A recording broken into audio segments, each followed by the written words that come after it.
Merci d'être là aujourd'hui. C'est pour cette activité sous le français s'affiche, qui est une initiative pour justement valoriser notre belle langue française. Et qui de mieux pour célébrer cette langue avec Martine Delvaux, qui est, plusieurs d'entre vous, vous la connaissez déjà, vous connaissez par le biais de votre cours avec Frédéric Julien. Mais en fait, je vais juste prendre quelques minutes pour la présenter. Elle est autrice, donc elle a écrit près d'une vingtaine d'œuvres, proches. C'est tout proche. En plus des traductions, aussi des articles dans des revues, dans des ouvrages collectifs et tout ça. Et donc, elle a écrit de la fiction, mais aussi des essais, dont celui que vous avez lu pour la plupart déjà. Donc, elle a écrit Les filles en série, c'est un autre de ses essais qui a été beaucoup lu. Il y a eu beaucoup d'échos dans les médias. Le Boys Club, qui a gagné c'est le Grand Prix du livre de Montréal. Donc, qui a aussi fait jaser beaucoup également. T'es bonne pour ça, Martine, hein? pour faire lever les discussions, pour nourrir les discussions, en fait. Donc, les professeurs également à l'Université du Québec à Montréal, communément appelée l'UQAM, où elle enseigne en études littéraires. J'ai eu, il faut que je te rende un petit hommage. J'ai eu la grande chance de l'avoir comme professeur, puis je peux vous dire que c'est vrai que je bénéficie encore aujourd'hui là de ce qu'elle m'a transmis là lors de ses cours. Donc, elle est présente beaucoup dans les médias, elle est lue par une grande partie de la population, donc c'est pas juste des intellectuels qui la suivent, hein, c'est vraiment toute une grande partie de la population. Elle est devenue aussi un modèle important pour les féministes, surtout chez les jeunes, mais aussi chez les personnes aussi les plus vieilles, clairement, mais donc chez les jeunes, c'est super, c'est bien. Et donc, d'un océan à l'autre et même d'un continent à l'autre, parce qu'elle est aussi souvent demandée en entrevue en France, par exemple.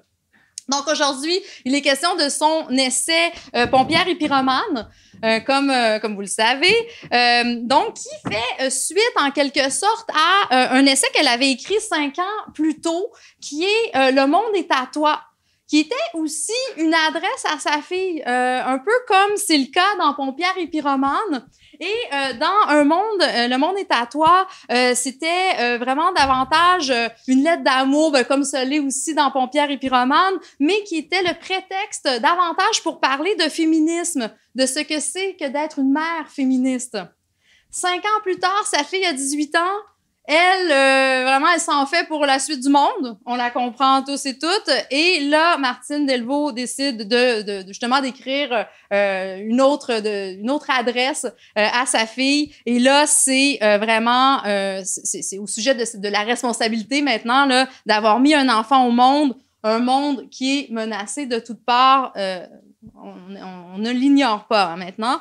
Et donc, c'est une lettre qui est, oui, adressée à sa fille, mais également aux jeunes en général. Alors, voilà, je suis très heureuse de l'accueillir aujourd'hui et je vais laisser Frédéric pour la suite qui va mener l'entretien. Oui, moi, je vais vous parler un peu plus de comment on va fonctionner. Comme certains d'entre vous ont bien envie de poser des questions et que j'ai bien envie que vous le fassiez, puis que je ne vais pas prendre toute la place en tant qu'intervieweur. Ce que je vais faire, c'est que j'ai séparé mes questions en blocs. J'ai déjà averti. Donc, grosso modo, je vais essayer de parler un peu de la forme ou du format du livre. Des thèmes ensuite, évidemment, comme le feu, les jeunes, les femmes, le militantisme, pour appeler ça, il y aura toutes sortes de façons de l'appeler, l'écriture, l'enseignement, ça serait un autre thème. Et donc, alors, après chaque bloc de questions, on va dire ça comme ça, je vais faire une courte pause, évidemment, parce que comme on est sous le feu de la rampe et de la caméra, on ne veut pas trop de temps mort. Donc, je fais juste, j'en lancerai comme un regard. Et si quelqu'un veut attraper le regard ou attraper le silence et le remplir, gênez-vous absolument pas. Donc, Martine attend vos questions. Sinon, si c'est pas à ce moment-là que vous prenez la balle au bon, ben vous pouvez bien sûr le faire à la toute fin. Donc, on laissera à peu près une demi-heure pour vos questions. Et puis, si ça peut vous comment vous aider à apprivoiser je dirais l'aventure de poser des questions, ben vous pourrez le faire de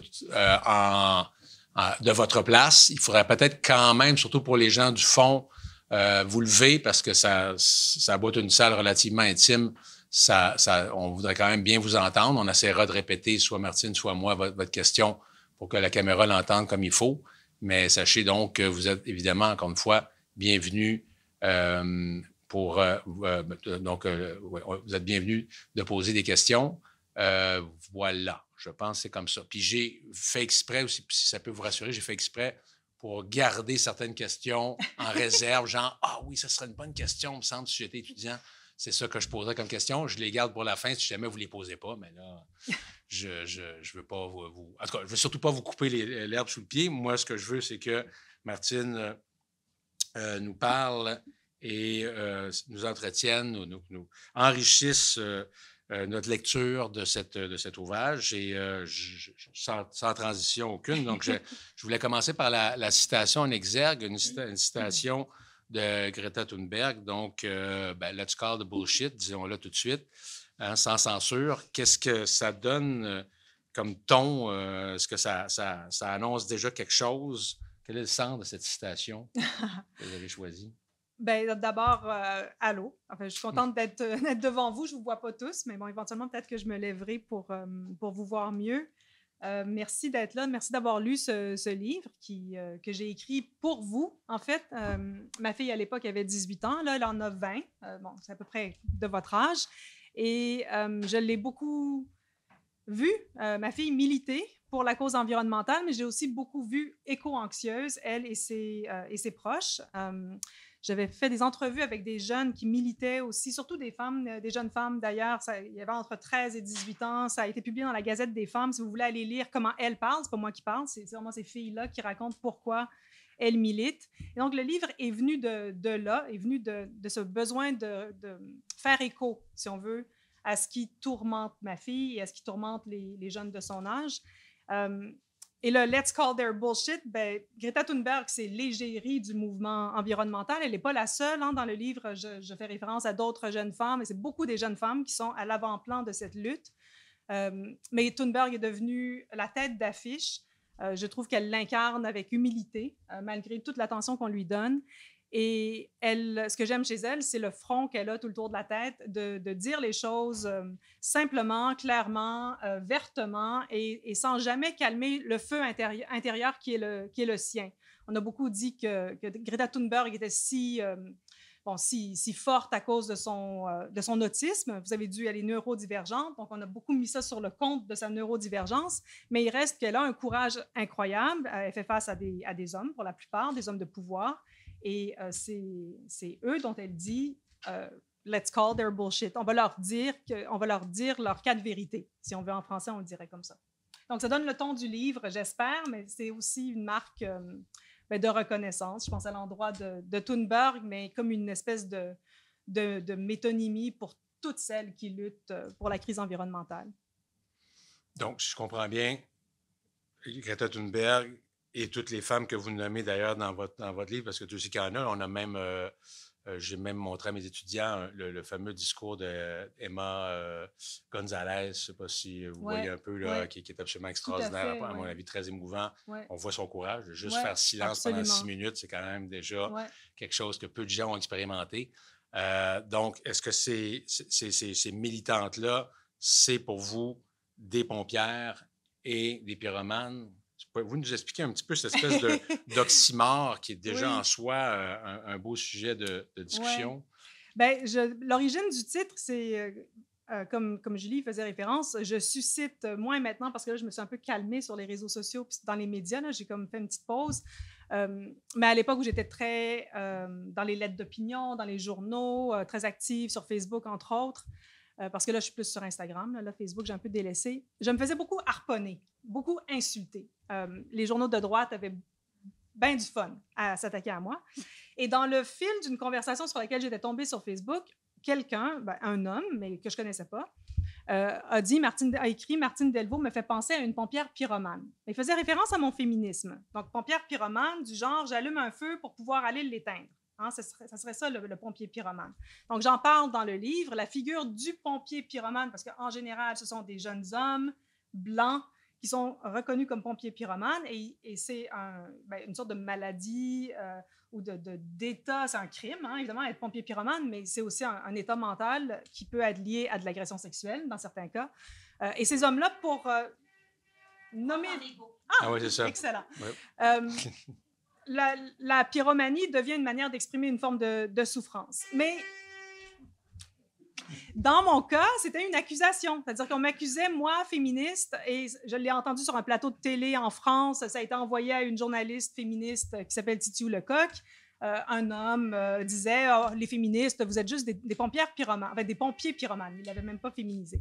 Donc, comme si on causait des problèmes pour pouvoir ensuite les éteindre. Alors que nous, ce qu'on fait, c'est qu'on diagnostique des problèmes qui existent et on dit peut-être qu'il faudrait éventuellement mettre le feu à la baraque pour que ça change. Donc, le titre pompière et pyromane vient de ça, donc de cette insulte dont moi j'ai été l'objet. Et après, j'ai pris cette figure qui n'existe pas parce qu'on ne féminise jamais pompier pyromane. Et en la féminisant, je me suis dit, mais il y a quelque chose là d'intéressant, il y a quelque chose à aller voir. Qu'est-ce que ce serait une pompière pyromane? Ça fait quoi dans la vie, une pompière pyromane? C'est quoi mettre le feu, puis c'est quoi l'éteindre? Et est-ce que dans certains cas, il faut faire les deux en même temps ou les faire l'un après l'autre? Bon. Et j'ai voulu jouer avec cette image du feu à partir de cette image-là. Là, sérieusement, j'ai oublié ta question. Bien, c'est-à-dire que non, ça, je pense que c'est une bonne façon non, ça va très, très bien. Je vais juste poursuivre avec une autre. Ça n'en fait pas. C'est que je trouve ça intéressant, cette idée, donc, de prendre, parce que, bon, Dieu sait que, et ça, on pourrait l'aborder tout de suite, être sur la place publique, quand on est femme, quand on est féministe, quand on est militante spécialement, on se fait effectivement insulter, on se fait agressé, disons-le très, très clairement. Oui. On n'est pas obligé nécessairement de l'aborder, c'est trop triste, puis c'est peut-être même, ça ne vaut peut-être pas la peine, mais ce que je trouve intéressant dans la démarche, c'est de revendiquer parfois, pas tout le temps bien sûr, surtout quand c'est sexuel ou quand c'est littéralement personnel, mais de revendiquer certaines choses dont on se fait reprocher, notamment féministe radicale. Exact. Alors ça, dans quelle mesure, justement, vous le revendiquez et vous en prenez, vous l'assumez complètement? Oui, puis en général, je dis, mais voyons. Alors que c'est censé être une insulte pour Oui, c'est une insulte. Hein. Féministe radicale, c'est comme le fond du baril de l'insulte. Là. On ne peut pas être plus insultante à mon endroit que de dire c'est juste une féministe radicale. Mais radicale, ça veut dire revenir aux origines, revenir à la racine des choses. C'est ça le radical, c'est la racine des choses. Et donc, une féministe radicale, c'est comme une féministe systémique. C'est-à-dire qu'on analyse, on veut mettre en lumière le côté systémique du sexisme, de la hiérarchie, la division des sexes, les rapports de sexe, bon, tout ça.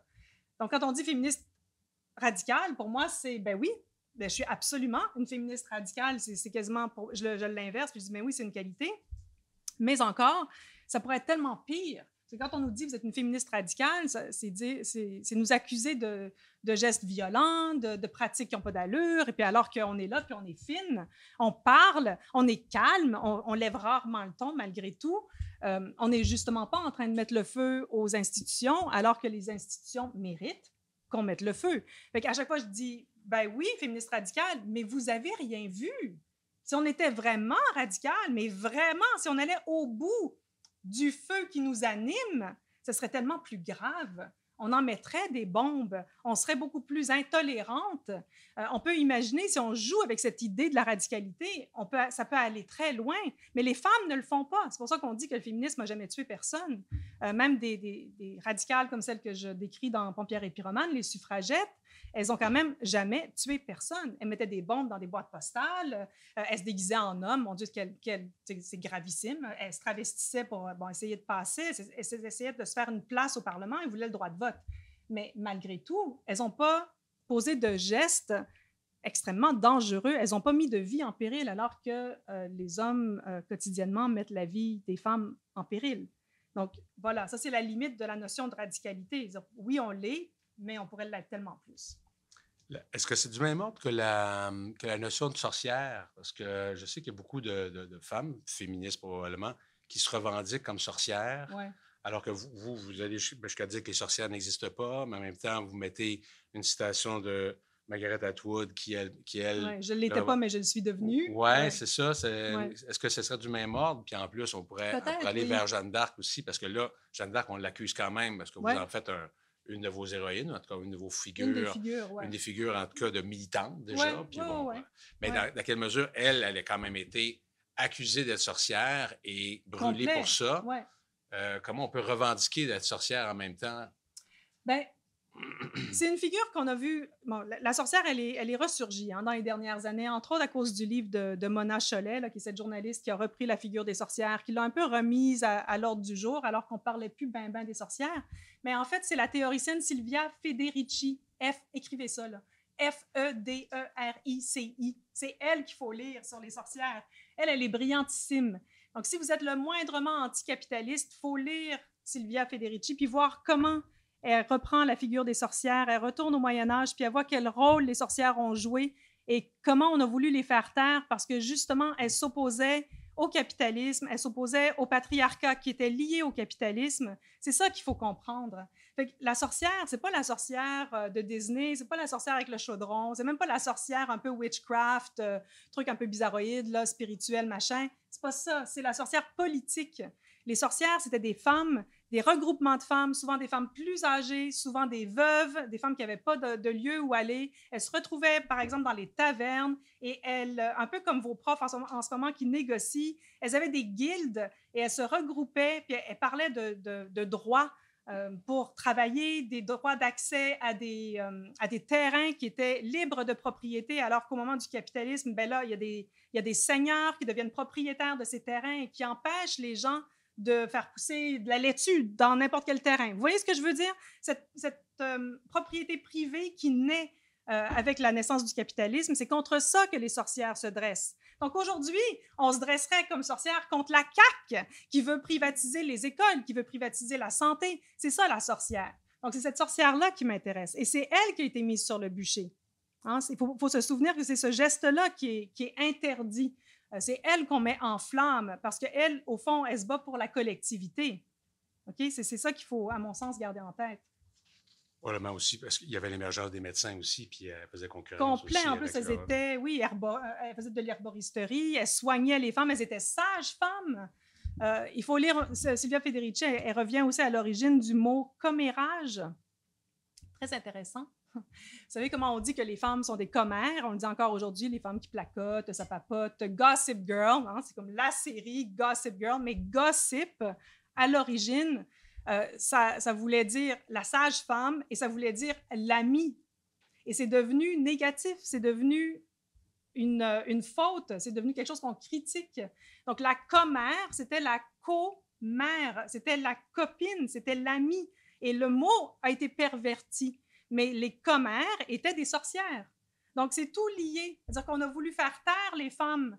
On a inventé des espèces d'appareils qu'on voit, entre autres, métamorphosés, mais dans La Servante écarlate. Hein, dans la série de Handmaid's Tale, on voit des espèces de bâillons. Bon, ces bâillons-là, ils existaient au Moyen-Âge. Et on entrait dans la bouche des femmes un truc qui, quand elles bougeaient la langue, ça leur arrachait la langue. Je ne l'invente pas, là, ça existe. Ça s'appelait des gossip bridle. Donc, c'était pour faire taire les femmes. Donc, toutes ces sorcières-là se battaient contre ça et on a tout fait pour les faire taire, voire les annihiler. On les a carrément mises à mort. C'est le fun, les sorcières, non? Ça, c'est un Moi, je super trouve ça domaine, full absolument. inspirant. Je pense qu'il y a un autre livre à écrire, c'est certain, avec même s'il y a beaucoup de choses qui ont été faites. Là. Oui, bon, pas de sens, déjà un autre projet. On va aborder tout de suite la question du feu, à moins qu'il y ait des questions à ce moment-ci.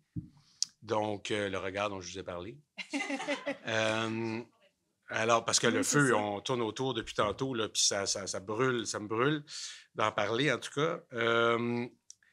Vous dites, ça c'est magnifique, les grands feux nous forcent, les grands feux, hein, donc il y a même un autre nom, les méga-feux.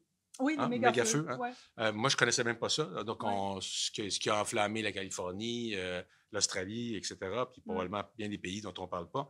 Les grands feux nous forcent à penser autrement, à penser donc hors de la pensée binaire. Est-ce que ce n'est pas le propre du feu tout court que d'être dans la binarité et être obligé de considérer les deux faces du feu? Ouais, J'aimerais tout à bien vous fait. entendre là-dessus. Ben C'est quoi ouais, puis qu'est-ce que c'est l'équilibre aussi à trouver entre le pyromane et la ouais, pompière? ouais. Je sais pas si j'ai des réponses claires parce que je Ouais, suis ni une spécialiste du feu ni rien de tout ouais. ça. Là. En fait, je ne sais pas grand-chose d'autre que celle qui a mis ces affaires-là ensemble, mais euh, j'ai été très marquée par je ne sais pas si vous vous souvenez, le passage, c'est une citation de F. Scott Fitzgerald Oui, qui bien dit, justement, bon, j'essaie c'est de le trouver, mais connecté. je ne Ben, sais plus où je vais le c'est, là. retrouver pour vous. Oui, Ça va être tout de suite, là, parce que on va leur lire, ça va leur faire du bien. vous permettez, je vais le faire. Oui. La marque d'une intelligence de premier plan, une grande intelligence aiguisée, une intelligence fine, on va dire ça comme ça peut-être, est qu'elle est capable de se fixer sur deux idées contradictoires sans pour autant perdre la possibilité de fonctionner. C'est presque C'est la ça. définition du paradoxe aussi, mais en tout Exact. cas, Ouais. allez-y, je pense que Mais c'est c'est exactement l'essentiel. ça. Hein? Ouais. Et cette citation, je l'ai trouvée bien plus tôt que la naissance du livre. Évidemment, pompière et pyromane, c'est un paradoxe. Être pompier et pyromane, celui qui éteint les feux et qui les allume. Mais cette idée du paradoxe, elle est au centre du livre. Parce que qu'est-ce qui est dramatique pour nous aujourd'hui, et pour vous en particulier, à cause de votre jeunesse, c'est à la fois d'être désespéré par l'état du monde, mais il faut que vous ayez de l'espoir. C'est la seule manière d'agir. Donc, il faut vivre ces deux choses-là en même temps. Il faut être suffisamment désespéré pour avoir le goût d'agir, pour avoir la pulsion d'agir. C'est pour ça que la phrase de F. Scott Fitzgerald est tellement inspirante, à mon sens. La vraie intelligence, c'est celle qui peut considérer des choses contradictoires sans être paralysée. Parce qu'évidemment, qu'est-ce qu'on nous dit souvent? Mais c'est paralysant. On ne sait pas quoi faire. Comment on fait? C'est tellement désespérant. Ben, au lieu de faire face au désespoir, on n'y touche pas, on ne le regarde pas, on se détourne. Donc, moi, je suis partie de là pour essayer de penser la crise climatique. Puis le feu est devenu cette figure parce que justement, le feu est à la fois ce qui nourrit et ce qui détruit, par exemple. On va brûler des grands champs pour s'assurer qu'après, il va y avoir une meilleure récolte. Donc, le feu n'est pas que la destruction, c'est aussi le lieu de la création. C'est le lieu de ce qui naît. On dit, c'est quel oiseau, là? Le phénix renaît de ses cendres. C'est important, les cendres. C'est important d'avoir ce fond-là pour que quelque chose puisse renaître. Et puis, il faut se tourner vers les populations autochtones qui, elles, ont un savoir du feu. Le drame de la colonisation qui se perpétue évidemment aujourd'hui parce qu'on continue à poser ces gestes coloniaux, c'est qu'on ne les écoute pas. On ne fait pas confiance à leur savoir du feu. En fait, on pense que nous, on est plus fort que le feu parce que, évidemment, les colonisateurs ont tendance à penser être plus forts que tout. Donc, on est plus fort que le feu. Mais les populations autochtones vont dire non, mais il faut gérer le feu, il faut vivre avec le feu, il faut faire quelque chose avec le feu. Donc, il faut l'allumer quand il faut, puis il faut l'éteindre quand il faut. Et quand on connaît le feu, quand on sait comment faire, bien, on peut éviter ces grands feux qui sont dévastateurs. Parce que là, on est juste dans une dévastation. Donc, il faut arriver à être des deux bords en même temps, en fait. Et c'est ça l'importance du paradoxe. Et dans la vie de tous les jours, il faut, je pense, faire preuve d'intelligence et être capable de jouer avec des paradoxes. Les choses ne sont pas binaires. La vie n'est pas juste blanc versus noir. Il faut être capable de les négocier, ces oppositions-là. D'où, là, je fais un saut, là. D'où l'importance de toute la pensée sur l'identité non-binaire, sur l'identité trans en ce moment, qui fait hurler la droite. Le Journal de Montréal est vraiment, vraiment, vraiment, vraiment en crise par rapport à toute cette pensée-là. Mais cette pensée-là, elle est essentielle pour le féminisme. Elle est essentielle pour notre avenir. Il faut aller au-delà. Il faut penser à un au-delà. Il faut arrêter de vouloir scinder les choses. Et les jeunes, parce qu'en général, ce sont des jeunes, qui revendiquent une identité non-binaire, nous forcent à penser ça. Nous forcent à penser le paradoxe. Donc, quand grand-maman dit « Oui, mais je ne comprends rien, avant, on était juste des gars ou des filles », ben non, en fait, on n'a jamais été juste des gars ou des filles. On a pensé qu'on était ça, puis on a organisé le monde en conséquence pour pouvoir dominer la portion de la population qui était nommée fille. Là, on essaye d'aller au-delà. La non-binarité permet de peut-être penser une plus grande égalité de tout le monde. C'est ça l'horizon, si on veut. Donc, c'est toute la puissance politique du paradoxe. Et puis, je reviens toujours au feu, mais c'est sûr qu'il y a moyen toujours d'étendre ça. On voit que c'est un symbole très fort. C'est ça le propre des symboles. Donc, vous parlez donc d'écouter le feu, le respecter, lui faire une place, et en même temps, est-ce que c'est pas justement est-ce que c'est pas parler, entre autres, du feu intérieur, c'est-à-dire de s'écouter soi-même tout en écoutant la nature? Oui, ben c'est la grande question aussi, c'est comment on anime le feu intérieur. Comme je disais tout à l'heure, est-ce que le désespoir est trop grand et on n'arrive plus à être passionné? Et en bout de ligne, c'est une histoire d'amour, cette affaire-là. Hein? Je veux dire, puis c'est vraiment rose bonbon, un peu fleur bleue, un peu bonbon gna là. Mais il reste que la question que je me posais en écrivant le livre, c'était vraiment, est-ce qu'on aime suffisamment la vie pour se battre, pour continuer à exister sur cette planète? Parce que faut s'entendre, c'est pas la planète qui est en train de mourir. La planète, elle a fait sa job de planète. Elle nous gère. C'est-à-dire qu'elle dit, ben vous êtes là, puis vous êtes en train de me faire tellement de mal qu'à un moment donné, je ne pourrai plus vous accueillir. Donc, vous allez mourir. On est dans un état d'extinction. Bon, c'est une longue extinction. Vous n'allez pas la vivre. L'extinction, elle ne va pas arriver comme ça. On n'est pas les dinosaures. Puis, je veux dire, c'est long, ces affaires-là. Mais c'est ça qui est en train de se passer. Donc, il faut arriver à aimer suffisamment notre vie et celle d'autres qu'on ne connaît pas, qui vont venir après nous, pour défendre la planète, au sens où défendre les conditions de vie sur cette planète. C'est ça l'enjeu. Mais je le dis de même, puis tu sais, je suis comme, moi-même, je m'écoute, puis je me dis, ah, mais c'est comme épouvantable de parler comme ça, c'est comme une carte Hallmark. Mais il reste que c'est ça. C'est vraiment une question d'amour. Et quand j'interviewais ces jeunes femmes qui militaient, elles me disaient beaucoup, elles ont toutes dit ça d'ailleurs, que les mères étaient de leur bord. De manière générale, leur maman, parce que vous vous souvenez, les jeunes faisaient la grève le vendredi. Bon, là, je pense que ça s'est arrêté, mais en tout cas, avant la pandémie, il y a eu pas mal, toutes les semaines, ces mouvements de grève. Et les filles disaient, ben, les mères étaient plutôt d'accord et les pères n'étaient pas contents, refusaient et surtout leur disaient, oui, mais ton avenir, mais qu'est-ce que tu vas faire? Ton avenir, il faut que tu ailles à l'école. Et les filles disaient, oui, mais mon avenir, mais quel avenir? De quel avenir tu parles? Donc, il y a quand même quelque chose de genré. Puis ça, c'est un tout petit échantillon, hein, on s'entend. Puis je ne dis pas que tout le monde est comme ça, mais il y a quand même encore aujourd'hui une sorte de division du monde entre ceux qui prennent soin, donc ceux qui sont en charge du care, comme on dit, et les autres qui ne sont pas en charge du care, qui sont plus dans faire de l'argent, s'occuper des immeubles, aller au bureau, bon, tout ça.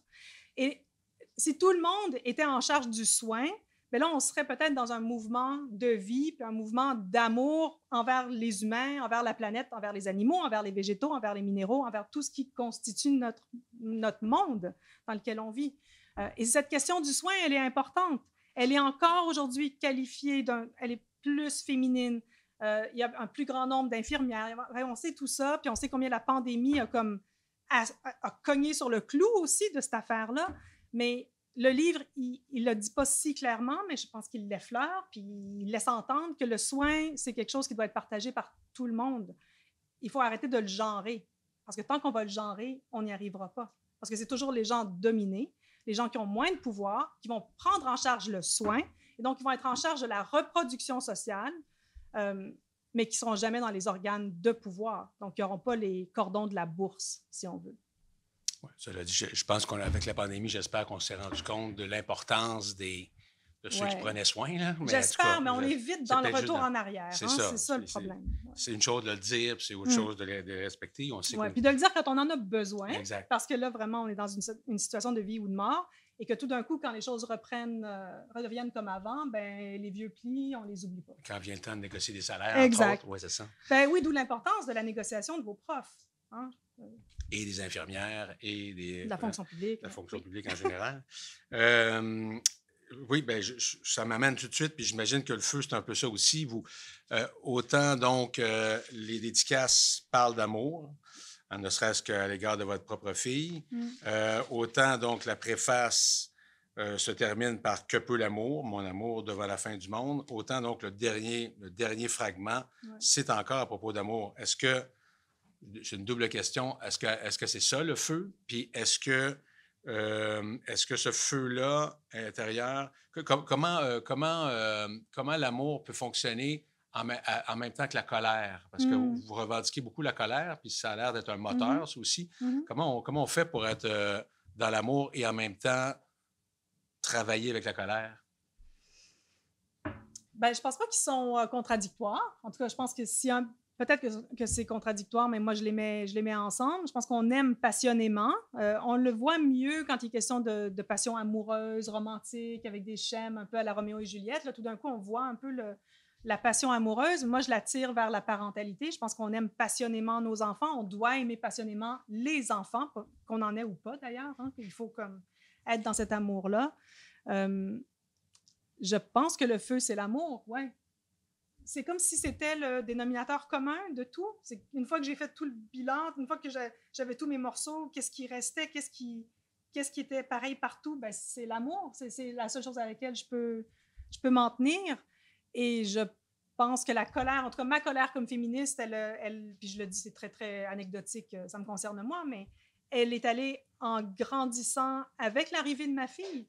Et pas d'une manière un peu comme plaquée, ben c'est ma fille, je voudrais pas qu'on lui fasse ce qu'on fait.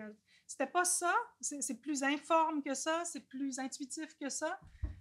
Mais peut-être en ayant un enfant, dans mon cas, je dis vraiment pour moi, mais ça aurait pu se passer autrement. Je pense que aimer mes grands-parents comme je les ai aimés, c'était une autre source là, de colère ou de revendication.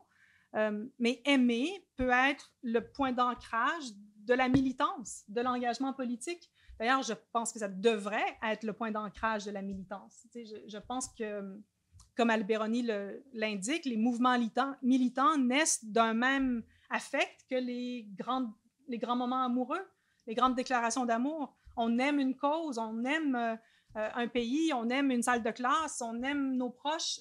Il ne faut pas minimiser la force de l'amour. Faut arrêter de la penser comme la Saint-Valentin. Je pense qu'il faut arrêter de penser l'amour comme la Saint-Valentin. Il faut penser l'amour avec toute sa charge politique. Ça peut déplacer des montagnes, l'amour. Donc, à ce moment-là, la colère, c'est plus de l'ordre de l'indignation pour ce qui est injuste à l'égard de ce qu'on aime, plutôt que... Parce que la colère, on s'entend qu'il y a quand même dans la colère quelque chose qui peut être destructeur. Oui, bien sûr. C'est comme le feu. Encore une fois. Tout à fait. Donc, s'indigner pour ce à quoi on... Ça contient, ce qu'on défend, oui, absolument. Ouais. Oui, puis plus loin, vous parlez même de tristesse. Hein? Vous dites même que la tristesse peut être un moteur. J'essaie de retrouver mon bout là-dessus. Parce que là, je saute à bout. La tristesse peut être aussi mobilisatrice. Donc, encore une fois, là aussi, c'est une autre nuance. Est-ce que c'est une autre nuance de l'amour? Est-ce que c'est une autre nuance du feu que de travailler aussi? Ben, travailler, je ne sais pas si c'est le bon mot, mais en tout cas, de solliciter la tristesse comme moteur? Bien, c'est l'affect, hein? C'est l'émotion dans tous les cas. Puis, entre l'amour et la tristesse, bon, c'est comme pas la même chose, c'est des classes différentes, on peut dire, mais ça naît dans l'émotion. Puis, bon, je vais répondre un peu de manière décalée, mais ce qui m'intéressait ou ce qui me posait problème ou ce qui me troublait quand j'écrivais Pompière et pyromane, c'est que moi, je ne suis pas spécialiste des réchauffements climatiques. Loin de là. Vraiment loin de là. Je suis comme vous, je lis le journal, puis des fois, je suis paniquée, j'ai mal à la poitrine tellement je regarde tout ça, puis ça me fait peur. Fait que je slide, et puis je passe à un autre écran parce que c'est too much, mais je voulais quand même écrire, mais je voulais écrire dessus. Ça m'habitait, ça me hantait. Et donc, je me suis demandé comment faire, parce que clairement, les rapports qui sont publiés par le GIEC, par exemple, les grands rapports qui font des centaines de pages où on a étudié des milliers d'articles scientifiques, les preuves sont là. C'est impossible de s'opposer à cet avenir-là. On le sait, c'est écrit. Incontournable. C'est incontournable. On peut pas je veux dire, c'est là. On peut pas dire que c'est faux. Mais en même temps, le type de discours ne fonctionne pas. Clairement, j'en ai lu des livres qui s'adressent à des jeunes, à des moins jeunes, sur le réchauffement climatique, de toutes sortes de points de vue. Ça ne marche pas. Donc, je me suis dit, OK, il faut y aller par ailleurs. Puis, il y a des philosophes qui se sont intéressés à ça et qui ont dit, peut-être que le réchauffement climatique, la crise climatique, elle demande qu'on l'aborde non pas comme des scientifiques, mais comme des poètes. Bon, la poésie, pour moi, c'est quand même, ça reste la littérature de l'amour, de l'affect, de l'émotion. On pourrait y aller par l'art aussi. Hein? Il y a d'autres manières, pas que les mots, mais c'est ça qui me motivait. C'est de trouver une manière. Et ce livre-là, il n'est pas comme mes autres livres. Il est en fragments. Bon, j'écris tout le temps en fragments, mais là, c'est comme des tableaux. C'est des tableaux qui sont séparés les uns des autres. Si vous l'avez lu, c'est un peu dans ma tête à moi, comme si on se promène dans une galerie d'art, puis on s'arrête devant chaque tableau. C'est le même artiste. Il y a une cohérence, mais en même temps, chaque tableau est isolé. Il y a des échos, il y a des renvois, il y a des retours, mais on est devant chaque fois une image. Et c'est Amitav Ghosh qui dit il faut penser en images pour arriver à comprendre, à saisir quelque chose du réchauffement climatique. Donc, c'est ça qui m'a animée. Quand j'essaie d'y aller par affect, que ce soit la colère ou la tristesse, le désespoir, c'est parce que j'essaie de faire image et j'essaie d'outrepasser ce que Timothy Morton appellerait des factoids, des petits faits. Parce qu'on peut enligner les faits à l'infini. Les faits nous prouvent qu'on est dans un état d'extinction, qu'on est dans une grave crise climatique. Mais clairement, ce n'est pas suffisant. Donc, voilà, moi, j'ai proposé une forme, une autre manière de l'aborder, à travers non seulement des tableaux, mais en m'adressant à ma fille et aux jeunes. Donc, en étant dans ce geste de relais, de bâton de témoin, en étant dans une lettre d'amour, parce que c'est une lettre d'amour, c'est pour ça que ça commence et que ça finit avec ce mot-là. C'est une immense lettre d'amour pour dire, let's go, il faut se battre. Il faut se battre pour exister. Je vais changer complètement mon ordre avec mes blocs. Là, je pense que ça marche pas pantoute. Hein, non, c'est pas grave. J'aime ça. C'est beaucoup plus vivant. On y va avec le feu. Il faut l'écouter, il faut le suivre. Mais justement, ça m'a... Comme prof de littérature, évidemment, ce qui m'intéressait tout particulièrement, c'est cette idée donc de changer le récit, le narratif, comme on dit. C'est quelque chose, il me semble, qui n'est pas simple à faire, parce que d'une part, oui, on peut y aller par la poésie, mais on peut y aller aussi en se racontant des histoires, en se racontant d'autres sortes d'histoires. Oui. Avez-vous une idée du type d'histoire qu'on pourrait se raconter? Je veux dire, c'est quand même... C'est pas... Vous qui regardez beaucoup de films, des séries possiblement aussi. Ouais. C'est parce que... Je fais une petite parenthèse parce que je m'intéresse particulièrement aux zombies. Hey, moi aussi! Oui, non, mais de toute façon, on a plein de choses en commun. La mythologie est au cœur de votre bouquin, il faut qu'on en parle aussi, mais c'est... je trouve que dans les... Puis même la route, pour moi, pour moi même The Road, puis ça, j'ai pas osé vous le faire lire, les amis, mais c'est parce que... Ah, mais lisez-le, non, mais c'est extraordinaire. Beau, mais c'est qu'en même temps, c'est quand même assez déprimant longtemps. Ah oui, oui. Et avant qu'on arrive finalement à cette femme, moi, je trouve que c'est plus la femme que l'homme qui est important dans cette fin de parcours-là. Pour ceux qui ne sont pas au courant, mais en tout cas, vous l'avez en substance dans le livre de Martine, mais c'est l'histoire d'un père et d'un fils qui se promènent dans un monde dévasté, hein, disons ça comme ça. Mais à la fin, c'est une mère qui l'accueille. Ça, je trouve ça plus important que l'homme qui, lui, va le chercher. Et évidemment, je me suis dit, mais faire un récit aujourd'hui, un récit de zombie ou un récit de fin du monde, les deux vont souvent ensemble, c'est que si c'était des gens qui s'aimaient et qui étaient solidaires, ça ne serait pas intéressant. Alors que moi, il me semble quand même que le récit qu'on devrait se faire, surtout un récit autrement que juste un récit à l'américaine où on se tire dessus, parce que c'est très important, les armes dans les fins du monde américaines, hein, on se tire beaucoup dessus, puis on se défend contre ceux qui nous en veulent. Un récit dans lequel on serait solidaire, un récit dans lequel on prendrait soin les uns des autres, où on considérerait qu'il y a plus à trouver dans le care et dans l'amour que dans le chacun pour soi. Je ne sais pas ce que vous en pensez, vous qui avez vu beaucoup de films et lu beaucoup de livres et de séries. Il me semble que quand est-ce qu'on va en parler de ça plutôt qu'avoir peur de notre prochain? Bien, je pense qu'il y en a, mais elles sont peut-être moins connues, mais vous l'avez sûrement vu, mais Years and Years, année après année, est-ce que vous l'avez lu? C'est une série de peut-être 6 épisodes britanniques. C'est sorti avant la pandémie, donc il y a déjà quelques années. Mais vraiment, allez le voir, c'est hallucinamment bien fait. Là. Les Britanniques, qui sont comme... C'est les rois là, des séries. Et celle-là, elle est... Donc, c'est une série de fin du monde, si on veut, qui passe d'année en année, mais c'est tellement proche de nous. Et c'est une famille très diversifiée, reconstituée, avec des gens... C'est pas nécessairement une famille de sang, mais on les suit tout le long. Et justement, ce qu'on suit, c'est leur lien. C'est comment ce lien perdure à travers cette fin du monde.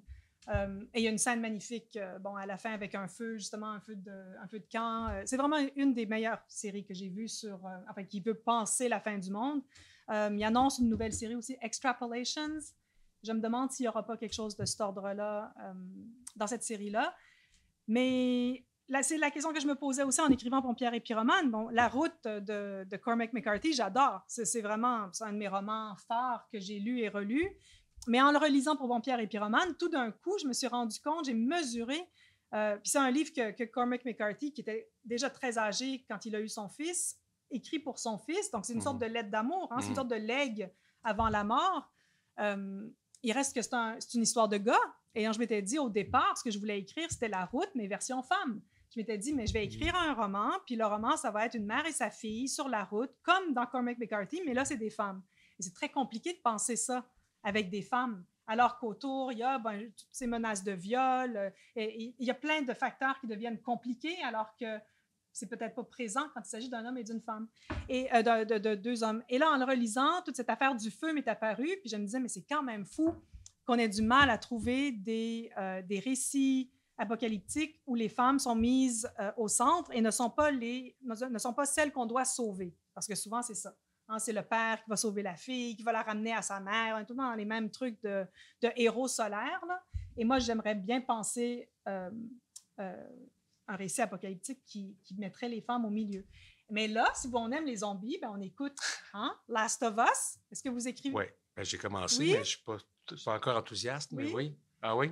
Ah ouais, quand même. Oui, mais intéressant. Il faut me le vendre parce que là, pour l'instant, je trouve que c'était un peu cliché, mais bon. Moi, je trouve qu'il y a des choses. Mais je pense que là, c'est en train de. J'ai pas vu le dernier, mais je pense qu'il y a des choses qui bougent. Mais ce personnage, donc, de l'adolescent, il y a quand même quelque chose de non-binaire. Moi, elle est genrée féminine, mais elle est quand même assez non-binaire. Moi, j'ai lu qu'elle s'était bandée la poitrine tout le long du tournage. Il y a quelque chose d'intéressant dans la manière dont ce personnage-là est créé, et puis l'impact de ce personnage sur les liens autour d'elle. Bon. Et la figure du zombie lui-même, qui est un champignon, donc c'est pas tout à fait la même chose que les zombies qu'on a vus jusqu'à maintenant. Il y a des choses intéressantes et qui viennent casser. Donc, je pense qu'il faut lire, par exemple, faut lire Anna Tsing, écrivez ça, T-S-I-N-G, Prolifération, qui parle des champignons. Il faut lire son texte sur les champignons et voir la série Last of Us. Et voir comment, justement, c'est intéressant. Tout ce qu'elle dit sur les champignons et le rapport aux femmes, le rôle des femmes dans l'hygiénisme à la fin du 19e siècle, en lien avec la terreur des champignons, et comment il y a quelque chose qui se transpose dans l'imaginaire apocalyptique dans Last of Us. Je n'avais pas prévu la question du tout, mais ça m'amène à vous poser la question suivante, puis ce n'est pas du tout dans le livre non plus, mais il me semble que les personnages féminins, parce que vous vous intéressez beaucoup à la culture populaire, c'est-à-dire les séries en général qu'on peut voir, ou les films. Êtes-vous d'accord avec moi que les personnages de filles et de femmes, là, si on veut faire les différences, sont de plus en plus intéressants, de plus en plus solides, de plus en plus... Ils ont de la chair, ça, c'est déjà... Il me semble que c'est déjà quelque chose qui nous donne de l'espoir. Oui, tout à fait. Moi, je pense que la télé... Bon, le cinéma aussi, mais en ce moment, je suis plus téléséries, les plateformes et tout. Ce que les plateformes arrivent à créer, il y a des risques qui sont pris qui n'étaient pas pris avant. Il y a des personnages qui naissent. Bon, il y avait de très beaux personnages de femmes avant qui ont aussi été mal lus ou qui n'ont pas été compris. Mais en ce moment, oui, il y a vraiment quelque chose qui bouge. Ça bouge lentement, mais ça bouge. Ouais. Même Disney s'y met. Puis il devient même un opposant à DeSantis. Il ne faut pas oublier. Puis en même temps, il ne faut pas oublier que ces machines-là comprennent bien qu'en ce moment, les jeunes sont anticapitalistes, féministes, antiracistes, pro-LGBTQ+. Je veux dire, il faut aller vers cette population-là. Une clientèle. Oui. Absolument. C'est pas pour rien qu'une série comme Sex Education a été créée et puis on continue à ajouter des séries, des saisons. C'est important. On répond aux intérêts politiques des jeunes actuellement. J'ai déjà une question ici, Xavier. Oui, en parlant de films, c'est ça, dans la culture populaire, le film Ocean 8 avec Sandra Bullock et tout ça, c'est que c'est juste principalement des personnages de femmes qui reprend un peu avant. Est-ce que vous pensez que c'est des films comme ça qui devrait plus être, pas nécessairement repris, mais plus inventé déjà de base que plus reprendre une suite d'un film et le faire un peu comme vous parliez avec The Road et que vous parliez de comme de le faire avec une femme. Est-ce que vous pensez qu'on devrait faire de base plus de personnages, comme inventer des nouvelles choses avec des personnages? Plutôt que juste remplacer les personnages d'hommes par des personnages de femmes? Je pense que ça ne marche pas de juste remplacer. Puis je pense qu'Ocean 8, il y a plein de choses qui sont intéressantes, mais ça reste un film grand divertissement. Puis bon, mais moi, j'ai aimé, je trouve ça correct, mais je pense beaucoup en ce moment aussi à, vous savez, ces films d'espionnes, avec des espionnes russes ou je ne sais pas quoi, mais il y a toujours une espionne au centre, et puis là, My God, j'ai un blanc complet, là, mais on a même- vu Jennifer Lawrence en a joué une. C'est comme une ballerine qui devient espionne. Les avez vus, ces films-là? Il y en a plein. The là. Red, oui, the Red ouais. quelque chose. Mhm. En tout cas, ça, c'est... pour moi, Sparrow. oui, Red Sparrow. Anna, qui date encore un peu, mais ils ont fait une série après. Mais il y en a vraiment... Si vous faites attention, si vous êtes un peu à l'affût, il y en a quand même beaucoup, des personnages d'espionnes comme ça qui viennent. Puis là, elle tue, puis il y a du sang qui coule. Puis toutes les bébelles, comme d'habitude dans ces films-là. Je ne sais pas si ces films-là sont féministes. Tu sais, c'est là que je dis, c'est intéressant, mais qu'est-ce que c'est en train de dire? Pourquoi on nous en sert autant? Moi, ce qui m'intéresse, c'est pourquoi on reproduit à la chaîne cette image-là. C'est pas une garantie que c'est féministe parce que ça reprend un script qui était habité par des personnages masculins puis que tout d'un coup, on remplit le trou avec des femmes. Tu sais, je pense pas que ce soit une garantie. C'est comme un malentendu. C'est un peu comme quand Denis Villeneuve fait Arrival, puis que moi, je dis, je suis pas convaincue que ce soit féministe, puis qu'on me dit, mais voyons, c'est une scientifique, c'est elle qui mène le film, c'est une femme. Oui, mais non. Si le script, il reconduit plein de clichés, il reconduit une domination masculine, il reconduit l'hétérosexualité, il reconduit les rapports entre des personnes de couleurs de peau différentes. Je veux dire, non, c'est pas féministe, parce que être féministe, c'est être écoféministe, c'est être contre, c'est tout ce qu'on sait. C'est pas juste, on remplace les gars par les filles. Là. Être féministe, ça veut pas juste être ça. C'est plus profond que ça. Donc, je rebondis. Oui, il faut inventer des nouvelles affaires. Il faut inventer des nouvelles façons de voir les choses. C'est pour ça que Last of Us est peut-être plus intéressant pour voir. Parce qu'en même temps, les séries, il faut les voir jusqu'au bout pour mesurer pour voir dans quelle mesure ça a réinventé, mais ça reprend un script, mais peut-être que c'est en train de le changer un peu. Peut-être que c'est en train de juste de le tordre. Il faut tordre les choses, mais pas juste remplacer un genre par un autre. Ça ne change rien, en fait. Station 11, c'est comme ça aussi. Oui, je ne l'ai pas encore regardé. Ça m'a un peu ennuyé, fait que j'ai comme pas regardé. C'est plus cool. Oui, François? Du jeu vidéo, un univers extraordinairement misogyne. Ouais. Et puis la révolution qu'il a créée, finalement, le créateur de ce jeu vidéo, dans ce domaine-là, est extraordinaire. Ben, c'est ça. C'est super intéressant. Tout le phénomène est intéressant. Oui. Puis en plus, sur les jeux vidéo, on sait à quel point ça a été un lieu de misogynie, de bullying contre les joueuses, contre celles qui critiquaient le monde des jeux vidéo. C'est vraiment pas un milieu qui a été ouvert aux femmes et encore moins aux féministes. Donc, tout d'un coup, Last of Us, c'est particulièrement important.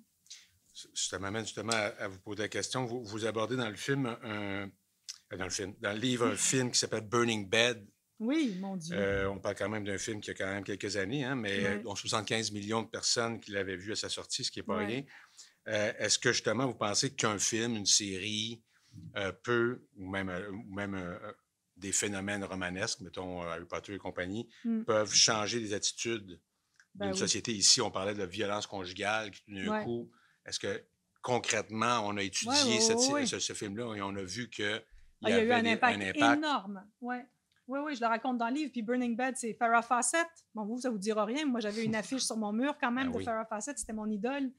Farrah Fawcett, avec ses cheveux blonds puis son large sourire qu'on voyait en maillot de bain, qui était dans les Charlie's Angels et qui est restée juste une année dans les Charlie's Angels parce qu'elle voulait être actrice de cinéma.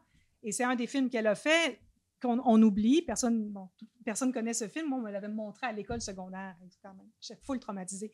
Mais donc, cette femme qui, pour échapper à la violence conjugale, finit par mettre le feu à la maison familiale. Et après, ça a été tellement vu, ce film, qu'après, les demandes d'hébergement de femmes en situation de violence conjugale ont explosé. Donc, ça a changé tout le côté communautaire d'accueil des femmes en situation de violence conjugale. Ce film-là a eu un impact. Donc, oui, j'y crois. Je pense qu'on est formé de ces objets-là. On est collectivement formé. C'est là qu'on se rejoint parce que tout le monde finit par regarder plus ou moins les mêmes choses dans une société donnée. Et je crois au pouvoir militant, au rôle politique de ces objets-là, absolument. C'est pour ça que j'en parle dans Les Filles en série, dans le Boys Club. Non seulement parce que je suis une fille de la télé. Là. J'ai grandi comme ça, j'en ai écouté tout le temps. Et je mesure à quel point ça m'a formé, à quel point ça forme notre imaginaire collectif. C'est pas satellitaire, c'est pas anecdotique. Tout ce qu'on consomme en matière d'images, de mots, c'est formateur, en fait. Et ça joue. Vous savez, quand Donald Trump était au pouvoir, on s'est mis à comparer les vêtements de Melania Trump avec ceux que... Hillary Clinton ou bien House of Cards. Ah oui, d'accord. La oui. série House of Cards avec Robin Wright. Right, Voilà. exact. Right. Et donc, on disait, mais Melania Trump est en train d'imiter comment Robin Wright s'habille dans House of Cards. Donc, ça, c'est comme l'espèce de contamination, de contagion entre la fiction et la réalité. C'est un exemple, mais c'est... Un exemple cosmétique, en plus. Oui, puis cosmétique, mais en même temps, c'était comme si Melania partait à la guerre. Donc, c'est très intéressant l'effet que ça donnait. Surtout que Robin Wright devient présidente des États-Unis dans House of Cards. Enfin, mais tout ça pour dire que ces contagions-là, ces phénomènes de contagion-là, on les voit souvent, en fait. Et moi, ça m'intéresse. Donc, je pense qu'il ne faut pas regarder la télé, le cinéma, peu importe lequel, hein, hollywoodien, de bas étage et série B, peu importe. Il ne faut pas les regarder de haut. Il faut les regarder avec ce que ça représente comme contenu commun, comme ce qu'on partage. Moi, je dis tout le temps, j'ai écrit ma thèse de doctorat en regardant un soap américain, puis Oprah Winfrey, ça m'a formée. Puis quand les gens disent « Ah, un soap américain », les soap Young and the Restless, c'est vraiment les trucs de bas étage. Mais c'est une leçon en mythologie. Ils reconduisent les grands mythes, les grands trucs qu'on connaît, ils les remettent à l'écran, puis nous les rejouent, mais on apprend plein de choses en voyant ça. Donc, vous avez ma permission. Justement, là, donc, vous fonctionnez beaucoup par image. Donc, il y en a deux sur lesquels je voudrais qu'on revienne parce que je pense que ça fait image, ça fait avancer des causes, justement. Cette idée des lucioles que j'aimerais que vous déployiez un petit peu parce que moi, ça me parle. Parce qu'il y a Pasolini qui l'utilise, mais qu'est-ce qu'on peut y voir? Puis d'autant plus que je vais aller plus loin encore, là, même vous amener directement dans une phrase que moi, j'ai trouvée un peu énigmatique et très, très, très chargée, en tout cas tout le moins. C'est à propos de Luciole, là, justement, à la page 108. Il faut avoir, parce que j'ai la preuve quand même, il faut avoir du courage et de la poésie pour fracturer le langage, ce qui n'est pas une petite image, briser les apparences et désassembler l'unité du temps. On est dans la page 108. Ça, c'est pas moi qui le dis, hein? C'est Didier Huberman. Ah, c'est Didier. Ouais. Bon, OK, d'accord. Qu'est-ce que Didier voulait dire et pourquoi vous l'avoir reprise parce que quand même, ça, il y a beaucoup de choses là-dedans, en tout cas. J'aimerais ça que vous en parliez un petit peu. Parce que c'est un phénomène aussi naturel. Là. Les lucioles disparaissent. Ça m'a même amené à me rappeler. Hey, c'est vrai, ça fait longtemps que je n'ai pas vu les lucioles. Mais oui, qu'est-ce qu'on peut en faire de cette image-là? Comment on peut la déployer encore plus? Oui, c'est une image avec laquelle je travaille, on va dire au sens où elle me hante depuis plusieurs années. Si vous voulez lire le livre de Didier Huberman, donc Georges Didier Huberman, qui est un des penseurs qu'on lit le plus en ce moment sur l'histoire de l'art, sur l'interprétation de l'art, c'est un livre magnifique qui s'appelle « Survivance des Lucioles ». Et ce qui est intéressant, c'est que Didier Huberman, il va reprendre les mots de Pasolini, puis il essaye de penser le militantisme, il essaye de penser l'engagement. Et quand Pasolini se sert de la métaphore des lucioles, Pasolini fait référence au Pincio, qui est un parc à Rome où les jeunes hommes se fréquentaient, allaient se voir, à l'époque où l'homosexualité était criminalisée, donc ils se cachaient pour se fréquenter. Et il compare les jeunes amants à des lucioles. Bon, puis il va se servir de cette image-là pour, en bout de ligne, je vous fais une histoire super courte, mais Pasolini va se plaindre dans les années 70 de la disparition des lucioles. Donc, pas les vraies lucioles, mais les lucioles qui sont les militants. Okay. Hein, il va dire qu'il y a la droite qui est en train de monter et on est en train de perdre les lucioles que sont les militants. Et donc, il y a un lien à faire entre les militants et les jeunes amoureux. Hein, c'est ça qui m'intéresse. Et Didier Huberman, il fait du millage là-dessus. Puis il reprend Pasolini, puis là, il dit « OK, mais c'est quoi les lucioles? » Et cette figure des lucioles, pour Didier Huberman, elle est... Bon, c'est à la fois l'insecte, puis en italien, c'est lucciola. Et lucciola, ça veut aussi dire l'ouvreuse. Quand on va au cinéma ou au théâtre, vous savez, ceux qui ont les gens qui ont des lampes de poche, là, qui nous montrent où aller nous installer. Bon, moi, j'ai fait ça comme travail quand j'étais étudiante, fait que j'étais comme « Oh my God, c'est tellement un beau mot. » Mais c'est aussi prostituée. Donc, il reprend comme l'étymologie de lucciola, puis il tricote tout ça pour essayer de penser le militantisme, mais penser aussi la pensée paradoxale. Donc, ce clignotement, ce qui est difficile à attraper, ce qui est fugace, parce que c'est comme s'il opposait les lucioles qui clignotent, donc dans le noir, et vous savez comment c'est des lucioles à la campagne, quand on les voit On les voit, elles disparaissent. On n'arrive jamais à les Mouches à feu, attraper. hein, ce C'est qu'on des appelle mouches des à mouches à feu, feu, hein. justement. Et plus il y a de lumière, de pollution comment on dit, lumineuse, moins il y a de lucioles. Donc, il y a littéralement une disparition des lucioles. Mais cette figure de la luciole, donc impossible à attraper, c'est aussi la figure d'une pensée ou même d'un langage qui a du mal à attraper, une pensée qui est fuyante, qui est difficile à attraper, contrairement aux grandes lumières très vives qu'on va voir, par exemple, autour d'un stade de football. Hein, ces grands phares lumineux là, qui vont éclairer le terrain, où là, tout apparaît, c'est une lumière crue. On peut penser aussi aux projecteurs dans une salle de télé. Donc, ces lumières qui montrent tout et qui sont comme violentes et qui, pour Didier Huberman et Pasolini, quelque part, sont des lumières, la métaphore, l'image du fascisme. Donc, il va opposer le clignotement délicat, fugace des lucioles à cette immense lumière qui nous aveugle. Hein? Il y a tellement de lumière qu'en fait, on ne voit plus rien, qui serait la lumière fascisante, donc la lumière de droite. Et c'est dans ce jeu-là que moi, je m'inscris, si on veut, en filiation avec Didier Huberman et que j'essaie de voir dans La mouche à feu, dans Pompière et Pyromane, une image aussi qu'on peut convoquer pour penser ce qui nous échappe. Penser l'impensable. Et la fin du monde, c'est ça, c'est penser l'impensable. On ne peut pas penser ça. Donc, c'est pour ça qu'il y a une telle multiplication aussi de films et de téléséries qui essayent de mettre en image ce qu'on n'arrive même pas à imaginer pour vrai. On ne sait pas c'est quoi, on est dedans. C'est comme quand on me dit, on parle des zombies, mais on est les zombies. Nous sommes les zombies déjà. C'est juste qu'on ne le sait pas. C'est juste qu'on n'arrive pas à le voir, mais on y est là. On est déjà dans ce mode-là. Donc, c'est comme les lucioles me permettent d'essayer de jouer avec ces idées-là. C'était-tu clair? Ah non, absolument. Puis ça montre encore plus, sans compter le fait qu'on est parce que c'est une figure de résistance, littéralement. Oui, absolument. Donc, on est des lucioles, dans le sens qu'on, tout petit que nous sommes, on peut encore éclairer. Si on est plus nombreux aussi, hein, encore plus. J'imagine qu'il y a cette idée-là, plus on est ensemble. Et puis, amoureux. Parce que la luciole, pour Pasolini, c'est une image d'amour. Oui, donc absolument. C'est pas mineur de continuer à vouloir s'aimer. Je pense à l'Iran en ce moment. Donc, ces jeunes, vous avez vu sûrement, je sais pas, est-ce que vous vous intéressez à ce qui se passe en Iran? Quand même cette révolte des jeunes, des jeunes femmes, mais de tous les jeunes, et puis des vieux autour d'eux aussi. Mais je me souviens d'un couple qui s'est mis à danser.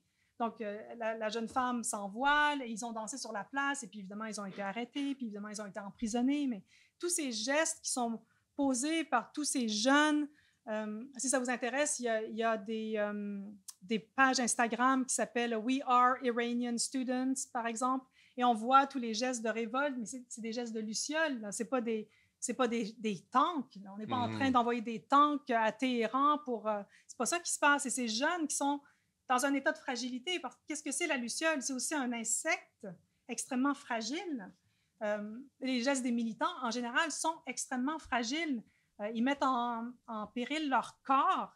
C'est pas rien manifester. Manifester ici, c'est dangereux. Vous avez vu là, 6 millions que Montréal a donné aux manifestants de 2012. Il faut lire les journaux, les jeunes. Là. Je les ai abonnés au devoir, en tout cas. Oui, il faut lire les journaux. Et là, donc, ils vont donner une somme parce que les manifestants en 2012 ont été maltraités, ont été traités avec violence par les forces policières. Donc là, il y a une sorte de compensation. Il ne faut pas oublier que les manifestants, peu importe pour quelle raison on manifeste, la plupart du temps, c'est des gens qui manifestent pour des causes qui sont des causes dominées, non pas des causes dominantes. Mais on se met en péril quand on manifeste. On se met en péril parce qu'il y a du gaz lacrymogène, on se met en péril parce qu'on est en foule, on se met en péril parce qu'ils sont à côté, habillés en noir avec leur matraque et puis qu'ils peuvent nous frapper, nous casser, nous aveugler, ils peuvent faire plein de choses. Donc, tous ces gestes-là sont non seulement fragiles, mais ils sont fugaces. Ce n'est pas des gestes qui sont ancrés dans une longue temporalité. C'est tout le temps à recommencer. Être féministe, par exemple, c'est tout le temps répéter. On finit jamais de répéter. On ne peut pas le dire une fois pour toutes, c'est impossible parce que ça ne change pas. Donc, on répète, c'est épuisant, mais c'est aussi un geste de luciole, c'est ce clignotement qui n'arrête pas. J'imagine... Ah oui, tu sais, Émile, vas-y.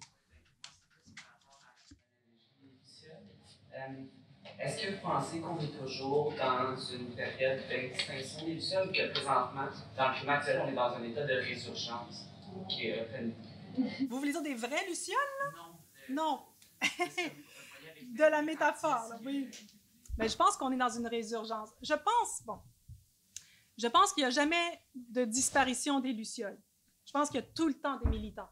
Tout le temps. C'est comme quand on parle du backlash féministe, on en parle, vous savez, comme dans les années 90, mettons, là, après Polytechnique au Québec, ce moment où les féministes sont passés sous terre, on peut dire, parce que là, on a eu peur. Mais ça ne veut pas dire qu'on a arrêté de travailler. Ça veut dire qu'on s'est caché. C'est pas pareil. Le militantisme continuait, les féministes continuaient à créer des foyers pour des victimes de violences conjugales, à accompagner des femmes qui avaient été victimes d'abus. On a continué à enseigner nos cours de féminisme dans les universités. Donc, il n'y a pas de backlash, au sens où il n'y a pas de disparition des féministes, il y a juste un autre mode de fonctionnement qui nous protège un peu plus parce que là, on a eu vraiment peur. Fait que de la même façon, oui, aujourd'hui, il y a une résurgence des militantes lucioles sur la place publique. Je pense que là, de toutes sortes de façons, grâce aux réseaux sociaux, parce que là, vous êtes dans un moment de jeunesse que moi, je compare, à tort ou à raison, à mai 68. Je pense que vous êtes en train d'essayer de réinventer les choses, de casser des trucs, de revoir les relations hiérarchiques. Mais ça a toujours été là. C'est des degrés plus ou moins grands et surtout, c'est une visibilité plus ou moins grande. Mais là, oui, je pense que vous êtes dans un moment où c'est plus visible. Ouais. J'espère, en tout cas. Oui, en effet. J'imagine que quand on écrit un livre comme celui-là, surtout autour du thème du feu et de la militance, on n'arrête pas, après coup, de voir d'autres exemples que si ça avait été mettons, un journal de bord, vous auriez pu encore rajouter. Ben oui. Vous auriez pu rajouter l'Ukraine, vous auriez pu rajouter l'Iran, justement. Ouais. Je disais justement, pour ceux qui se sont abonnés, parce que je les ai abonnés au Devoir, en tout cas, je leur ai offert, dans le Devoir de samedi, je ne sais pas si vous avez vu, en Ukraine, c'est une catastrophe écologique. Ouais. On parle, donc, la destruction d'industries polluantes entraîne des déversements de différents produits, des dommages importants sur les écosystèmes. On parle entre autres donc, de 100 000 hectares de milieux naturels détruits, 35 000 hectares de forêts dans des incendies. Là, je vais vous faire pleurer encore plus. 3 000 dauphins en mer Noire qui sont retrouvés morts à cause des sonars qu'on utilise à travers les navires de guerre. Ouais. Donc, j'imagine qu'il y a comme ça, il y aurait plein de choses encore à rajouter. J'ai juste été surpris, puis mes étudiants peut-être avec moi, de retrouver aucune mention d'un roman quand même qui parlait directement du feu, c'est-à-dire Fahrenheit 451. Ah! Est-ce que c'est volontaire? Ou, non, c'était juste pas dans mon... Bon, on en fait une autre édition bientôt, c'est ça? Puis on rajoute des affaires, on rajoute des fragments? C'était pas dans mon champ de vision. Okay. Oui, je sais pas pourquoi. Je sais pas pourquoi, c'est vrai. Mais je me sens pas mal. Là. Non, c'était pas ça le but. J'étais juste un peu étonné, mais est-ce que vous avez fait comme ça de grands remue-ménage en disant, parce qu'on le sent, là, il y a plein, ça va dans toutes sortes de directions, toujours avec... Mais en même temps, c'est comme quand on va chez le psy. C'est de l'association libre, tout ça. On part sur un truc, puis là, il y a un autre truc, puis là, je lis sur ça, puis là, ça m'amène à un autre, puis là, je lis là-dessus. Fait il y a un chemin un peu intuitif, puis un peu arbitraire. En fait, c'est mon chemin à moi. Fait que peut-être que moi, dans ma vie intellectuelle, ce roman-là n'a pas de place. En fait, il n'existe pas dans ma vie intellectuelle. Alors que Burning Bed, oui. Okay. Fait que c'est vraiment, c'est mon chemin, c'est le chemin que moi, j'ai suivi. C'est-à-dire, c'est ce qui m'a formé moi. Et c'est peut-être pas innocent que ça m'ait formé en tant que féministe. Donc, ce que je vais chercher, la plupart du temps, c'est des histoires qui concernent les femmes. Puis, précisément... et quand c'est pas le cas, j'ai envie d'aller les lire où je les ai lus, elles m'ont marqué, mais souvent, je vais les tordre puis essayer d'aller chercher qu'est-ce qui est oublié, qu'est-ce qui n'est pas porté, comme dans La Route. C'est à la 3e lecture que je me suis rendu compte, mais voyons, mais c'est quoi cette affaire-là? Pourquoi la mère, elle meurt d'emblée? Pourquoi elle les quitte? Pourquoi il n'y a personne qui la retient? Pourquoi il n'y a pas de femme, en fait? Mm-hmm. Fait que même quand je les aime, Didi Huberman, j'adore, mais Didi Huberman, il y a une tâche aveugle, puis la tâche aveugle, c'est les femmes. C'est Giorgio Agamben, qui est un des philosophes que je trouve les plus inspirants en ce moment, mais il y a quand même une tâche aveugle, puis c'est les femmes.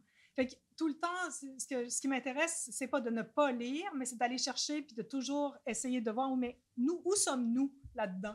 Est-ce qu'on s'adresse à moi? À qui on parle? Quelle est ma place? Puis comment est-ce que je peux le tirer vers moi? Mais dans le cas de Fahrenheit machin, c'était même pas dans mon cerveau. Parce que dans le cas de Fahrenheit machin, ce qui est intéressant, c'est que même si les femmes sont d'un point aveugle, parce que c'est tout à fait vrai, c'est les femmes qui sont les déclencheurs de de l'apprentissage du pompier en question. Mais bon, Ouais. ça, on pourra en reparler après la conférence. Mais oui, c'est ça. Donc, puis même chose pour la mythologie. Hein, ça a l'air d'être, premièrement, la question que j'ai envie de vous poser, ça a l'air d'être un moteur intéressant autour duquel, entre des images intéressantes que vous utilisez ici et là. Est-ce que c'est quelque chose dont vous servez régulièrement ou ça Pas donne tant. comme ça aussi? Oui, mais je Non? ne suis pas une fan de mythologie. OK. C'est pas mon... j'ai des collègues qui vont prendre la mythologie puis systématiquement vont la connaître. Puis vont la... Moi, c'est pas ça. C'est que j'y arrive parce que je peux pas l'éviter. C'est comme l'étymologie. C'est ce qui soutient notre imaginaire. Quand j'ai vu Portrait de la jeune fille en feu, ben, elle lise les métamorphoses d'Ovide, elle renvoie au mythe. Je suis allée retourner, j'ai relu le mythe, je suis allée voir ce qui a été écrit sur le mythe. J'ai fait mes recherches, si on veut. Mais ça m'arrive quand ça m'est utile. Mais j'ai pas cet attachement à la mythologie. D'emblée, comme quelque chose de... Non, pas particulièrement. Parce que vous faites beaucoup appel à Jeanne d'Arc. Là, ça a l'air d'être un personnage qui vous rejoint beaucoup. D'ailleurs, moi, je pense qu'il y a vraiment quelque chose à faire avec une Jeanne d'Arc queer. Là. Ça, c'est clair que vous ouvrez déjà une porte intéressante pour une prochaine. Oui, Sackville-Ouest, oui, vraiment.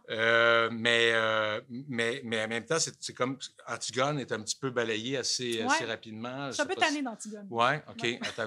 Elle a trop servi. mais quand vous... mais justement, là, ça va toujours, gens se regardent, ça va? Hein? OK. Donc, la mise en ordre de ces fragments-là, elle se fait, c'est votre fil, c'est vos références, mais on met ça en ordre comment, des fragments comme ça? Est-ce que... ouais. Je ne sais pas comment... je ne sais pas. En fait, je le relisais rapidement, là, je le refeuilletais, puis je ne me souviens pas comment j'ai fait. C'est comme... c'est un drôle d'état, l'écriture en fragments, parce qu'il y a un moment où les morceaux s'accumulent, puis j'écris des blocs, puis des fois, je les enfile les uns à la suite des autres, mais il y a un moment où je me mets à bouger les choses, puis je les bouge d'une manière qui m'est complètement intime. Là. Je ne pourrais pas vous dire comment j'ai fait. Des fois, c'est aussi bête que de faire une recherche de mots, puis voir mais quel mot il revient quand, puis de bouger les morceaux. Je ne peux pas l'expliquer. C'est... vraiment, je ne peux pas l'expliquer. C'est comme un tableau. J'imagine un tableau plus ou moins abstrait. Puis il y a quelque chose que je sens dans mon corps. C'est-à-dire que je sens dans mon corps que c'est bien placé. C'est sa place. Mais on pourrait prendre les mêmes fragments, les découper, là, puis faire un autre agencement. Ça ferait un autre livre. Et que c'est pas... Là, en ce moment, Pompière et Pyromane est monté par le Théâtre du Trident. Il va être présenté en décembre prochain. Et... La première invitation que j'ai eue, ça a été de faire une pièce de théâtre avec Pompière et Pyromane. Puis j'ai dit, ben là, moi, enfin, le théâtre, c'est pas vraiment mon lieu. Fait qu'on a donné à une compagnie de théâtre de femmes qui font surtout de la performance. Puis là, elle voulait savoir si je voulais, moi, faire le montage. Puis je dis, non, prenez le livre, puis faites ce que vous voulez avec les morceaux. Donc, elles vont reprendre des bouts, elles vont faire autre chose. Mais c'est comme ça que je le vois. C'est comme mobile, ouais. On peut le lire aussi dans n'importe quel ordre. On n'est pas obligé de le lire. On peut le lire dans le désordre, ce livre-là. On n'est pas obligé de le lire de A à Z. On peut se promener dedans. Et c'était peut-être aussi inconsciemment une réponse à cette impasse du discours scientifique qui ne touche pas sa cible en ce moment. On n'arrive pas à les lire, ces discours-là. Moi-même, j'y arrive pas. Ça m'ennuie un maximum. Et c'est désespérant. Si on nous enfile les statistiques... sur 100 pages, je veux dire, on a envie de se gonner à la fin. Là. Je veux dire, c'est pas possible. Ça peut pas nous donner de l'espoir. Fait que ce livre-là, il est un peu une réponse par sa forme, justement. Et par sa force, il y a entre autres un concept intéressant que vous, je ne sais pas si vous en êtes rendu compte. En tout cas, il y a un fil conducteur autour du sacrifice. On commence par une jument, après ça, les pompiers eux-mêmes, l'image de la mère, évidemment, qui est très important, avec le père aussi que vous réussissez à quand même installer. Ces personnes immolées, Jeanne d'Arc en tant que telle, est-ce que le sacrifice est nécessaire dans une période de crise comme la nôtre? Autrement dit, est-ce qu'il faut être prêt à mourir pour une cause? Oui. Parce que vous dites clairement, apprendre à mourir, ça fait aussi partie du programme. Oui. Je ne sais pas. Ça me hante. C'est vrai que le point de départ aussi du livre, c'est l'immolation moins de Huguette Gaulin que de cet avocat américain qui s'est immolé, qui était un avocat qui avait consacré sa vie aux droits LGBTQ+, et qui... s'est mis en feu dans un parc à Brooklyn, puis a laissé une note en disant ben, « Je le fais parce qu'il faut faire quelque chose pour qu'on entende que les temps sont graves. » Et je suis vraiment littéralement hantée par ce geste-là. Et je m'interroge, puis c'est pour ça qu'il y a un passage aussi sur le suicide. Quand on dit mais le seul geste qu'on pourrait poser, c'est de s'enlever la vie pour faire disparaître le coût du carbone, en fait, notre empreinte écologique. Notre empreinte écologique. Mais c'est faux en même temps. C'est faux. C'est comme, c'est pas une réponse non plus de dire on n'aura plus jamais d'enfants. C'est pas une réponse. On peut, absolument. Ma fille, à moi, elle me dit tout le temps, j'en aurai pas. Je dis, c'est correct. Vraiment, c'est parfaitement correct de ne pas vouloir d'enfants. Vraiment, vraiment, vraiment. Mais à l'inverse, quelqu'un me dit, je veux absolument en avoir et en avoir beaucoup. Je vais dire, mais oui, c'est aussi un geste politique que d'en avoir parce que c'est une manière de résister, parce que c'est une manière de lutter contre justement cette extinction, cette disparition, et puis de s'opposer d'une manière, en fait, avec nos corps, de s'opposer aux grands qui prennent toutes les décisions. Je pense que moi, je joue avec cette idée du sacrifice, c'est-à-dire que je m'interroge, je me pose la question. Puis peut-être que vous vous la posez aussi, mais il faut penser ce qui se passe en Ukraine, ce qui se passe en Iran. Dire, le courage de ces gens-là, c'est pas rien. Là. C'est pas rien. Puis à chaque fois, ouais, mais c'est inspirant, puis en même temps, c'est angoissant. Parce que moi, je me dis, mais est-ce que moi, j'aurais le courage? Ouais. Il faut avoir le courage de souffrir, il faut avoir le courage d'avoir mal physiquement. C'est pas rien, s'immoler, là, c'est la pire douleur. Ces gens-là le font. Moi, je ne dis pas que c'est un geste à imiter, hein, loin de là. Mais je pense aux gens en Iran, aux jeunes. Aïe, aïe. Je ne sais pas si moi, j'aurais le courage de mettre mon corps en péril de cette façon-là.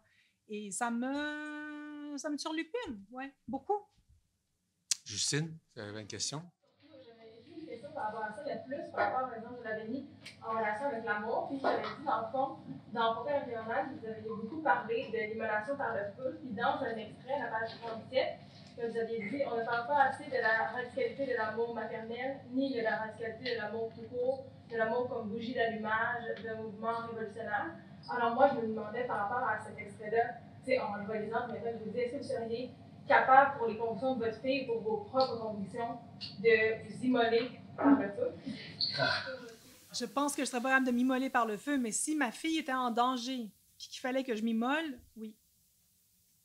C'est ça l'affaire, c'est que tout d'un coup, c'est l'amour pour elle qui devient le vecteur. Mais moi, est-ce que pour moi...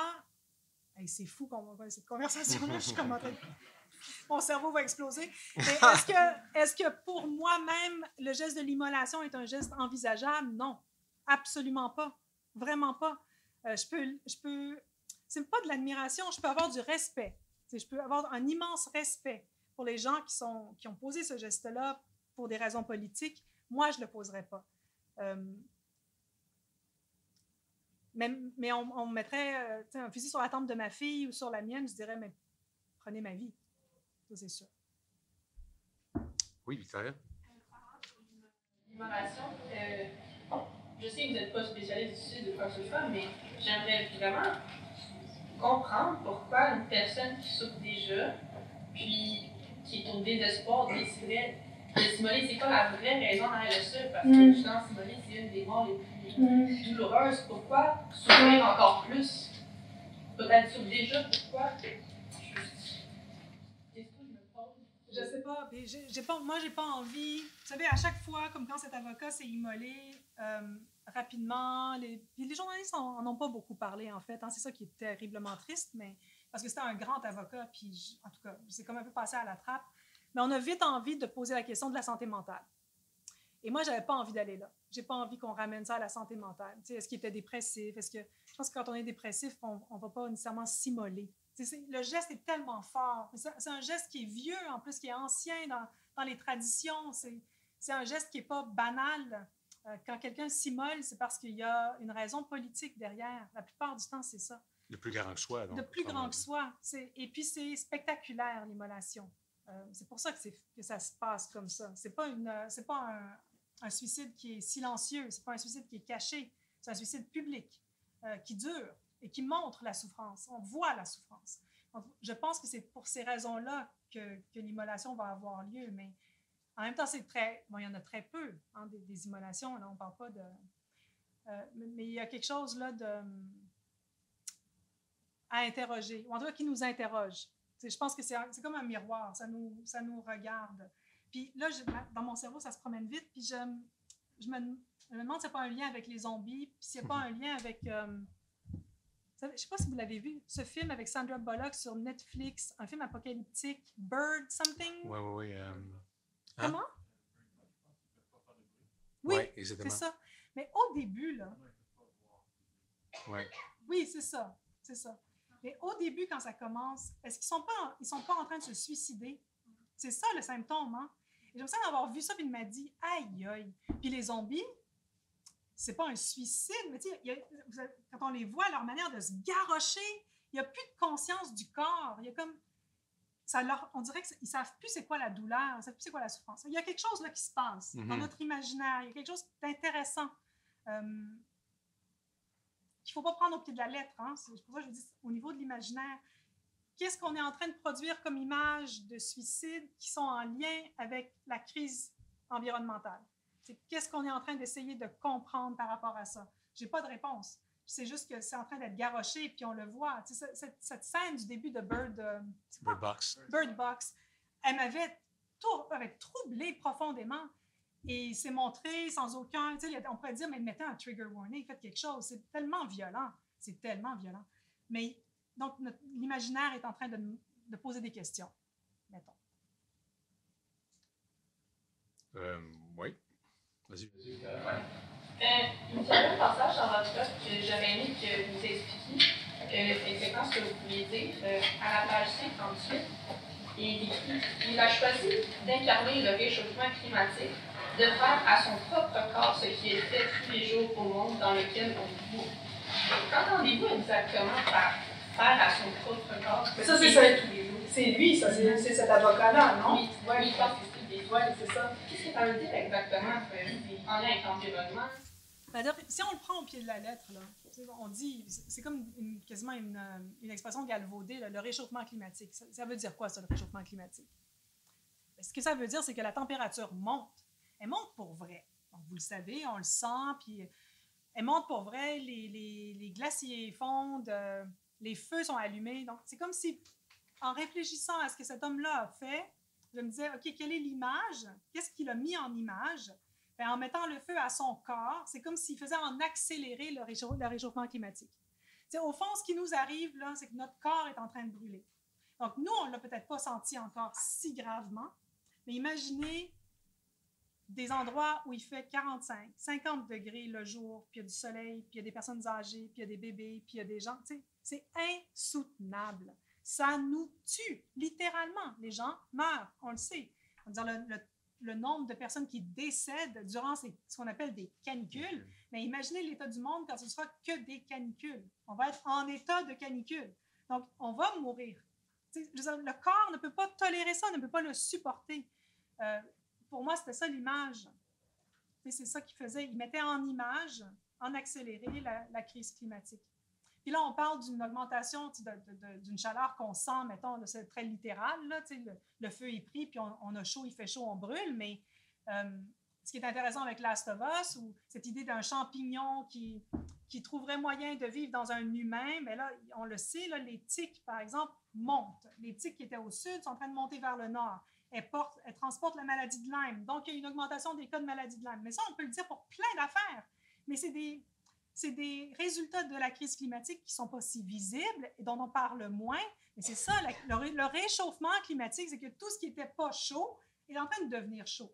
Donc, si vous allez vous baigner à Miami, par exemple, bien, la température de l'eau a augmenté de telle sorte que les bactéries mangeuses de chair, ils ont trouvé leur petit terrain de jeu. Fait que si vous allez dans l'eau du sud de la Floride puis que vous avez une blessure, bien, il y a des risques que vous attrapiez la bactérie mangeuse de chair, les taux augmentent, le nombre de cas augmente. Ça tue. Vous suivez ce que je veux dire? C'est une chaleur qui n'est pas juste la chaleur quand je vais dehors puis il fait chaud. C'est que tout est en train de devenir chaud et ça change tout. Ça change les insectes, ça change les oiseaux, ça change les mammifères, ça nous change nous.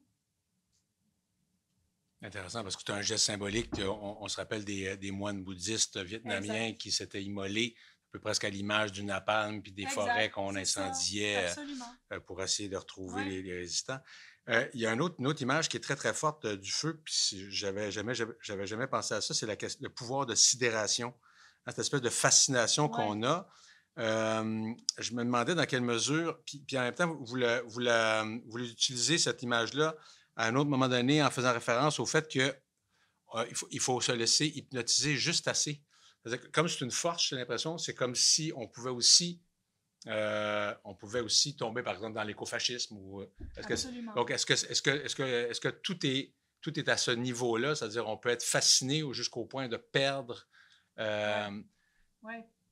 l'équilibre, la raison, perdre la raison, mais perdre la raison de ce pourquoi on est hypnotisé. Oui, non, tout à fait.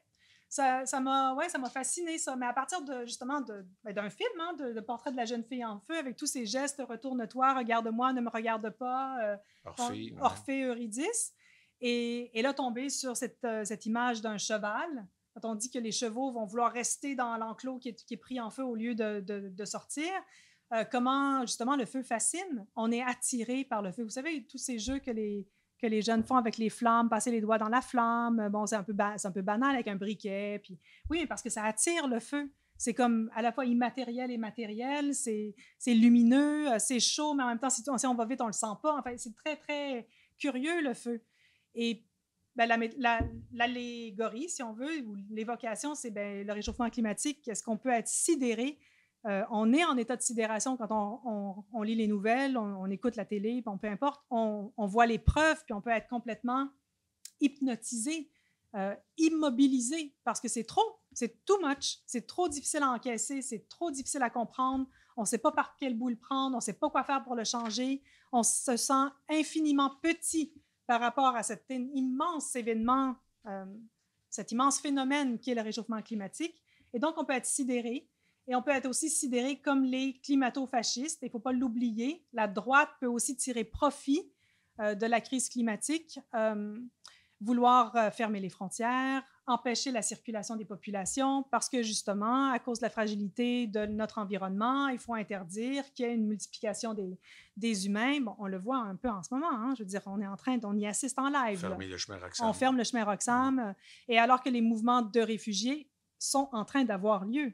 Il y a combien de personnes qui sont mortes dans les eaux italiennes là, dans les derniers jours?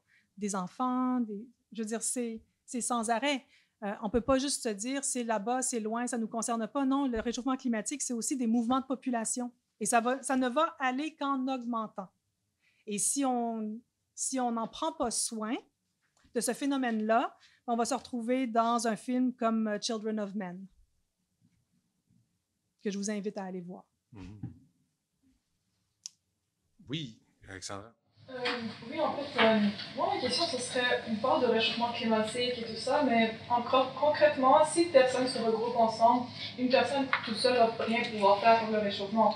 Mais toutes les manifestations et tout ça, depuis que ça a commencé pour le réchauffement climatique, est-ce que ça a déjà apporté du changement dans le gouvernement ou tout ça, ou c'est encore stagné comme c'était avant? Parce que oui, il y a plus de gens qui sont comme pour la cause et tout ça, mais en tant que tel, personnellement, genre, j'ai pas vu de différence dans le trop dans le gouvernement et tout ça pour l'instant. Ouais, mais je pense que les changements, on peut pas. Bon, faut pas penser que les changements vont arriver du jour au lendemain, qu'ils vont être mesurables de manière évidente, puis qu'on va en être témoin.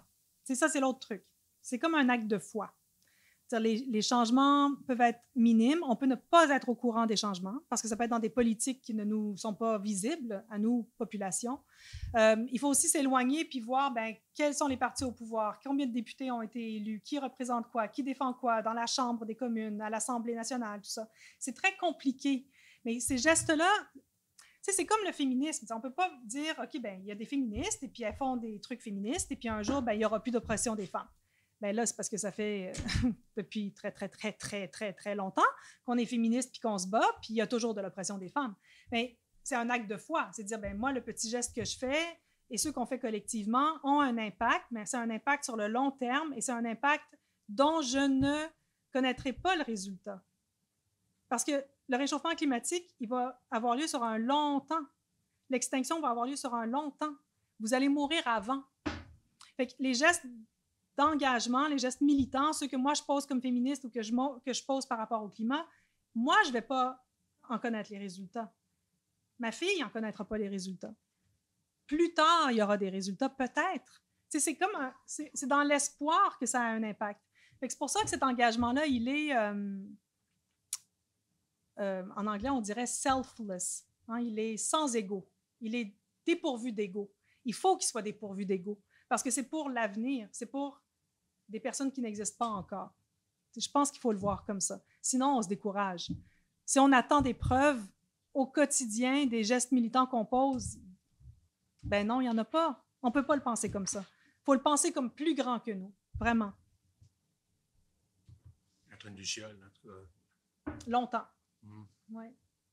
Et puis transmettre le feu aux autres. Hein? C'est comme un virus, c'est comme la COVID. Il faut donner le virus de l'engagement. D'autres questions? N'hésitez pas. Sinon, moi, j'en ai plein. Mais oui, dans le fond, hein? Benjamin, merci. Peux-tu te lever peut-être ou parler plus fort? J'entends pas. Oui. Au milieu du livre, vous avez défini un peu ce que c'est l'anxiété chez les jeunes, comme c'est un peu notre manque de l'engagement. Pouvez-vous nous parler un peu plus de ça, de cette façon de définir ça? Oui, ben je me pose beaucoup de questions sur l'anxiété, comme j'imagine que vous en posez aussi. Puis il y a des grands diagnostics tout englobants qui quand même taxent votre génération d'être une génération anxieuse, qui souffre énormément de problèmes psychologiques, blablabla. Et c'est vrai. Et moi, j'ai essayé de penser qu'est-ce que ça pouvait vouloir dire. Comme si là aussi, un peu à la manière de l'immolation, hein, dont on parlait tantôt, comme si l'anxiété, c'était une matérialisation, une actualisation d'une anxiété générale. C'est-à-dire que le monde est en état anxieux. Cette planète est anxieuse et vous le portez dans votre corps et dans votre tête. Donc, vous l'incarnez. C'est ça pour lui donner un sens politique aussi. Parce qu'il y a énormément, vous le savez mieux que moi, mais moi, je le sais comme parent puis comme prof, on casse énormément de sucre sur votre dos. On vous critique beaucoup. On dit beaucoup de méchanceté à votre endroit. Et l'anxiété étant une des raisons pour lesquelles on se permet de faire ça. Comme si on vous voyait comme une génération de fragiles, hein, les flocons de neige, tout ce qu'on a pu dire en utilisant des images comme celle-là. Et moi, j'ai eu envie de prendre cette vérité-là, qui c'est vrai, c'est un fait, il y a énormément de taux d'anxiété, et essayer d'y voir un sens politique. Ouais. Je pense qu'il faut l'entendre, cette anxiété. Et il faut l'entendre, il faut vous aider, mais il ne faut pas essayer de la cacher en dessous du tapis. Et je pense qu'il y a aussi un désir de la renvoyer dans le noir, qu'on la pense pas, qu'on la prenne pas au sérieux. Moi, j'ai l'impression qu'il faut qu'on la prenne au sérieux, il faut qu'on l'entende. C'est l'éco-anxiété, c'est pas non plus une idée de l'esprit, ce n'est pas une fabulation, ce n'est pas une invention. Vous en souffrez vraiment. Avec raison. Vous avez raison. C'est ça que mon livre, il voulait juste dire, vous avez raison. Vous n'êtes pas en train d'imaginer des affaires. Les adultes, par ailleurs, pas sûr. Il y avait quelqu'un derrière, un peu plus à la... Oui, encore Justine ou il y avait quelqu'un d'autre? Oui? Oui, Justine? En fait, j'avais plus une question. Il n'y a pas juste un paradoxe, c'est dans le fait comme de vouloir justement d'être proche de la planète, justement, contre le réchauffement climatique, mais de produire justement des livres, comme d'imprimer du papier. Il n'y a pas un petit peu un paradoxe. Oui, je ne sais pas si c'est un gros paradoxe. Je ne pense pas que le coût de nos livres, c'est vraiment ça qui va faire... je pense qu'il y a plus grave que ça. J'espère que le bénéfice du livre est plus grand que le coût du livre. Après, dans pas long, on pleure tellement la disparition du livre que je ne serais pas étonnée qu'un jour, dans pas si longtemps, il n'y en ait plus, que ce soit que des formats électroniques. Qui demandent beaucoup d'énergie. Qui demandent beaucoup d'énergie aussi, donc on ne s'en sort pas. Je pense qu'il y a tout ça. Après, les livres sont produits dans des presses qui sont conscientes, donc ils font du recyclage de papier, il y a toutes sortes de manières de réduire l'empreinte carbone des livres, mais voilà. Xavier? Dans le livre, vous parlez beaucoup de féminisme, puis en tant que jeune homme, je suis moi un peu frappé par ça. Puis Puis je me demandais, est-ce qu'il faudrait changer l'éducation des jeunes, un petit, d'en parler un peu plus, parce que, tu sais, vous parlez beaucoup de féminisme dans le livre, ça me frappe, mais je suis conscient que ça me frappe sûrement moins qu'une jeune femme qui lit votre livre. Puis je me demandais, c'est quoi qu'il faudrait faire pour que les jeunes hommes de, mettons, ma génération, puis les générations futures soient plus conscients justement de la femme pour mieux faire. Ben, ou même des inégalités en général. Tu sais. Je pense que les féministes, en tout cas une certaine portion des féministes, peut-être pas toutes, mais ça fait longtemps qu'on crie quand même assez haut et fort sur la place publique qu'il faudrait une éducation à l'inégalité, une éducation à la diversité, une éducation sur les rapports de sexe, une éducation contre le racisme. Tu sais, que tout ça, ce soit dans les programmes dès la garderie. Pas une fois à l'université. Il faut le prendre dès qu'ils sont petits. Mais ça, c'est des prises de position qui doivent être gouvernementales parce que c'est les ministères qui s'occupent de ça. Il faut que les éducateurs, les éducatrices, les enseignants et les enseignantes soient formés. Pour tout ça, il faut qu'il y ait des programmes qui aient de l'allure. C'est très compliqué. Et très souvent, ben, c'est ça qui passe à la trappe. Ça ne les intéresse pas tant que ça. Fait qu'ils ils vont vous servir une éducation sexuelle, mais tu sais, l'éducation sexuelle, telle qu'elle a été servie jusqu'à maintenant, je ne pense pas que c'est la réponse à la question. La vraie réflexion, elle est là. C'est comme un devenir citoyen que vous avez au cégep. Je pense que vos profs au cégep vous forment, et que la place du cégep peut avoir son rôle à avoir avec ça aussi. Ça forme des citoyens. Mais les citoyens, ils sont déjà là tout petits. Là. Ils sont déjà en train d'être des citoyens. Fait que c'est comme si on attendait trop tard. Puis là, ben, c'est comme vous dites, vous n'avez jamais été mis en contact avec cette pensée-là. Puis cette pensée-là, en tout cas, celle que, je ne parle pas du féminisme blanc, libéral, riche, là, ça, c'est pas très intéressant, mais le féminisme que moi je défends est un féminisme qui est justement pour une diversité de la représentation, une diversité des points de vue, une non-hiérarchisation, c'est anticolonial, c'est tout ça. C'est beaucoup à demander à des éducateurs, des éducatrices, hein? Mais est-ce que ça passe par des choix différents de livres pour enfants, de romans qu'on donne à lire au secondaire? Tu sais, moi, au secondaire, ma fille, elle n'a pas lu un seul roman écrit par une femme, puis elle n'a pas lu un seul roman où l'héroïne était une héroïne et non pas un héros blanc. Tu sais, c'est quand même grave. Là. On est en 2022. Ben, je veux dire, là, c'était avant, mais tu sais, c'est grave, c'est gravissime. Je suis charpentier menuisier, j'ai travaillé sur la construction, puis j'ai quitté le domaine parce que pas mal, la plupart, mettons 60% de mes collègues étaient misogynes un peu. Ouais. Puis moi, j'étais pas de travailler dans cette culture-là, puis tout, c'est pour ça que je suis décidé de revenir au collège, mais c'est justement, est-ce que vous pensez que si ça serait des hommes qui avanceraient l'idée de cette éducation-là, ça irait beaucoup plus vite? Bien, peut-être. Hein? On a comme compris que quand les hommes s'y mettent, on a une longueur d'avance. Moi, j'attends qu'un mouvement collectif. Oui. Ben, on voit un peu plus des livres sur la masculinité, comme celui Cocorico de Michael Bergeron. Il y a des choses très récentes qui sont sorties. Bon, les études sur la masculinité aux États-Unis, ça fait très longtemps que ça existe. Hein? C'est pas nouveau. On n'a pas inventé la masculinité toxique. Le concept, il vient de très loin, mais plus de jeunes hommes vont écrire là-dessus, vont prendre la parole publiquement, puis le faire en respectant les féministes qui sont venues avant puis qui les ont aidés, hein, parce que ça, c'est l'autre affaire. C'est que ça devient compliqué, puis on va nous dire que les féministes, on n'est jamais contentes, mais on est un peu tannés de se faire piquer nos affaires aussi, puis de ne pas être référencés ou de ne pas faire partie du dialogue. Mais je pense que plus ça va être fait comme ça, plus ça va avoir un impact. Oui, absolument. Mais vous êtes aussi, je pense qu'on oublie, bon, vous êtes encore jeune, mais dès qu'on devient parent, par exemple, ou dès qu'on a une job à temps plein puis qu'on est des vrais consommateurs, mais on a un pouvoir d'achat. Et ça joue. Hein, ça joue. Ce que vous allez acheter, ce que vous allez donner à vos enfants, si vous en avez, quel film vous décidez d'aller voir, quelle pièce de théâtre vous décidez d'aller voir, tout a un impact. Vous avez un pouvoir monétaire et ça joue aussi sur comment la culture peut bouger, peut se diversifier. Il y a plein de manières d'avoir un impact comme ça.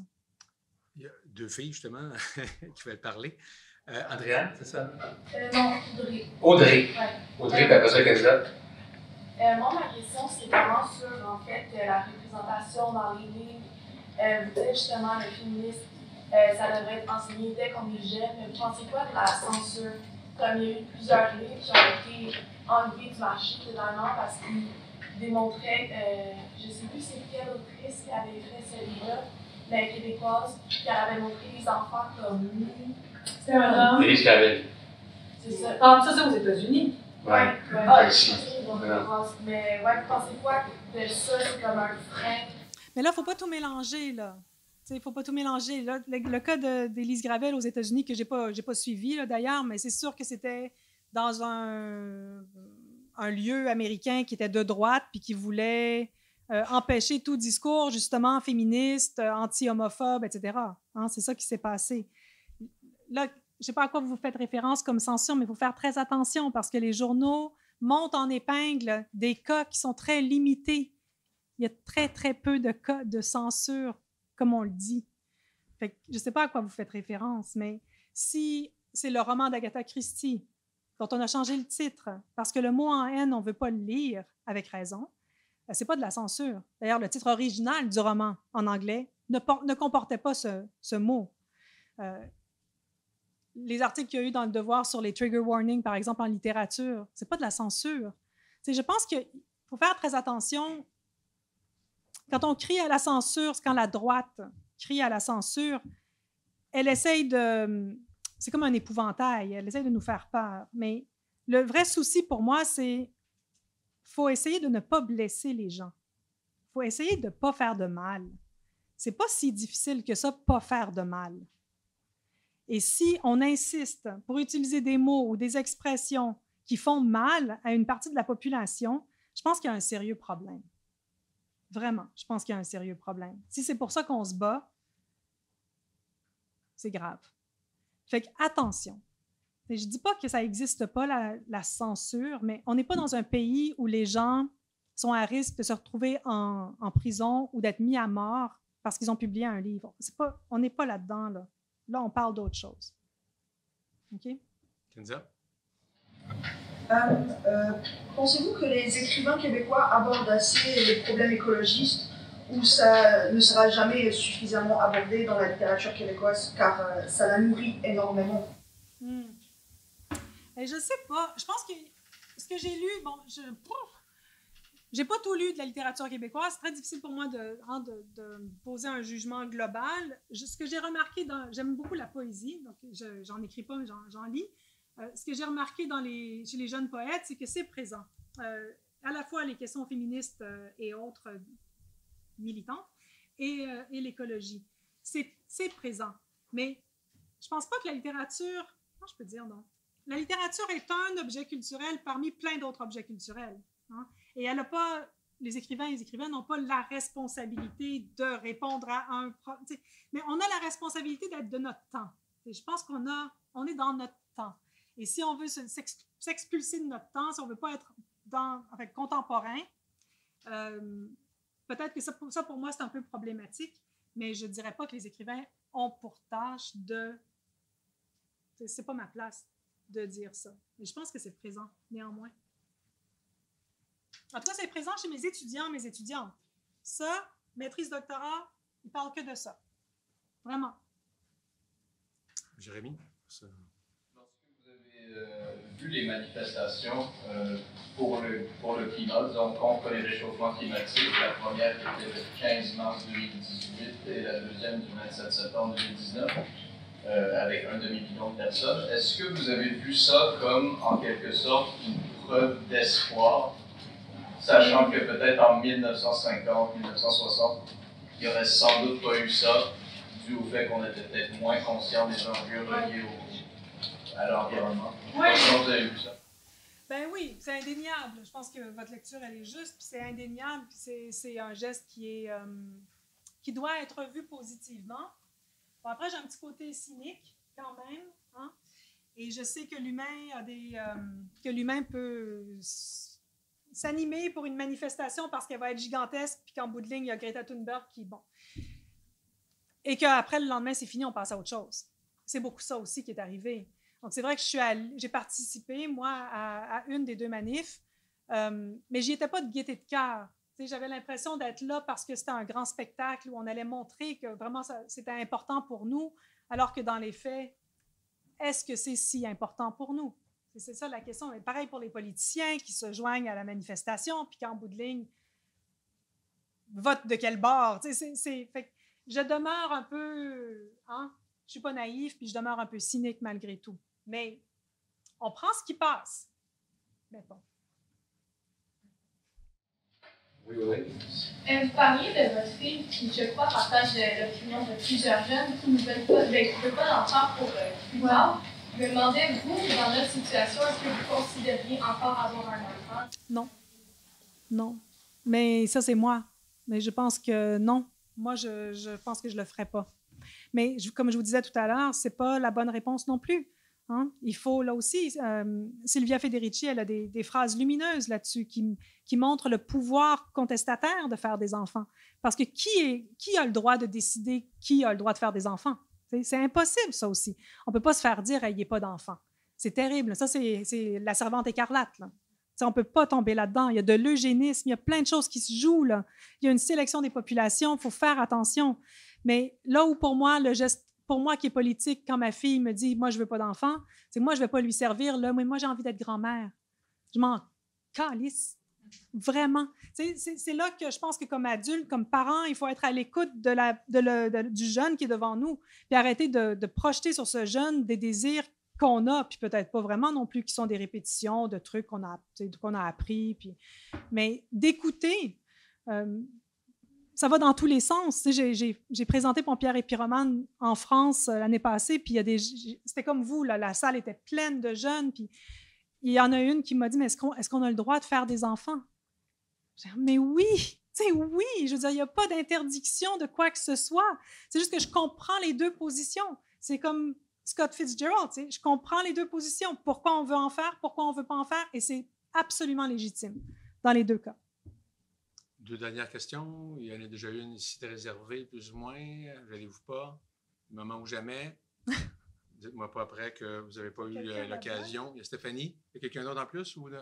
Stéphanie. Puis après ça, si ça va, on a Alexandra qui avait déjà parlé. Ça, il reste 5 minutes. Parfait.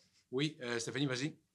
Dans le sens un peu que l'autre question, est-ce que vous croyez que votre prétente, c'est de faire une manifestation puis d'après de rien faire un peu? Est-ce que c'est mieux que de rien faire puis de ne pas avoir de représentation du tout, du militantisme, même si c'est un peu du rapport, un spectacle, est-ce que c'est mieux d'avoir ça que d'avoir ça? Ben oui, c'est ça. Je pense qu'à chaque fois, il faut se dire c'est mieux que rien. Oui. Mais le danger des représentations, c'est est-ce qu'en ayant vu cette grande manifestation, on s'est dit, bon, ben c'est bon, c'est réglé. Tu sais, tout le monde est d'accord. Fait que chacun rentre chez eux et dit, ben de toute façon, c'est le voisin qui va s'en occuper. Fait qu'il y a un peu ça, tu sais, c'est dangereux pour ça. Mais j'ai pas de réponse. Il y a pas de. Je pense qu'il faut juste être vigilant et vigilante. Faut être conscient des écueils de ces gestes-là. Il faut être conscient et consciente que le gouvernement n'attend que ça. Il attend qu'on le laisse tranquille, puis qu'on n'exige rien de sa part. Moi, je peux juste vous encourager à vous battre. Mais vous battre pour plein de choses, là. Pas juste aller manifester contre la crise climatique, mais vous battre pour une éducation, vous battre pour des soins de santé. My God! T'sais, vous battre pour un médecin de famille. Vous battre pour les choses de base, parce que les choses de base ont un impact sur tout le reste. Vraiment. Que vous n'ayez pas accès à un médecin de famille, puis que vous soyez anxieux, que vous n'ayez pas accès à des soins psychologiques, puis qu'après, ben, ça vous empêche d'aller à l'école, puis là, après, ben, qu'est-ce qui va arriver de vous? Qu'est-ce qu'on est en train de faire là, par rapport à votre avenir? Fait que quand la personne qui dit « oui, mais si tu vas manifester, tu manques de l'école, c'est pas bon », oui, mais à côté, il y a un gouvernement qui ne vous donne pas accès à des services de santé mentale et qui n'est pas en train de vous garantir un avenir, c'est bien plus grave, là. C'est pour ça qu'il faut se battre, là. Il faut qu'on s'occupe de vous. Vous avez le droit d'être en santé. C'est pas mineur. Hey, je shake. Non, mais ça me met en... Ah! Battez-vous. Laissez-les pas faire, my God. On reste avec cette énergie-là pour terminer avec Alexandra, s'il n'y a personne d'autre. Vas-y, Alexandra, tu as le mot de la fin. Ben, le mot de la fin. C'est la question de la fin. Mais ma question, c'est plus, on peut revenir à l'éducation. Par exemple,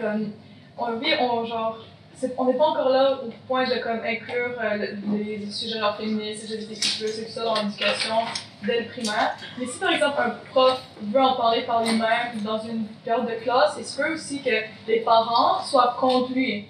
Que les parents ils commencent à dire pourquoi tu parles de ça, les enfants ils sont trop jeunes, genre les enfants ils n'ont pas besoin de savoir ça et tout ça, mais c'est comme en fait comme un peu de la censure, même si vous avez dit de pas tout censurer. Mais c'est pour ça que comme oui on veut en parler, mais en même temps si tout le monde est contre le dos, je comprends c'est pas tous les parents non plus qui vont être contre le prof, mais comme il faut en parler, mais en même temps genre la personne qui nous protège. Ouais.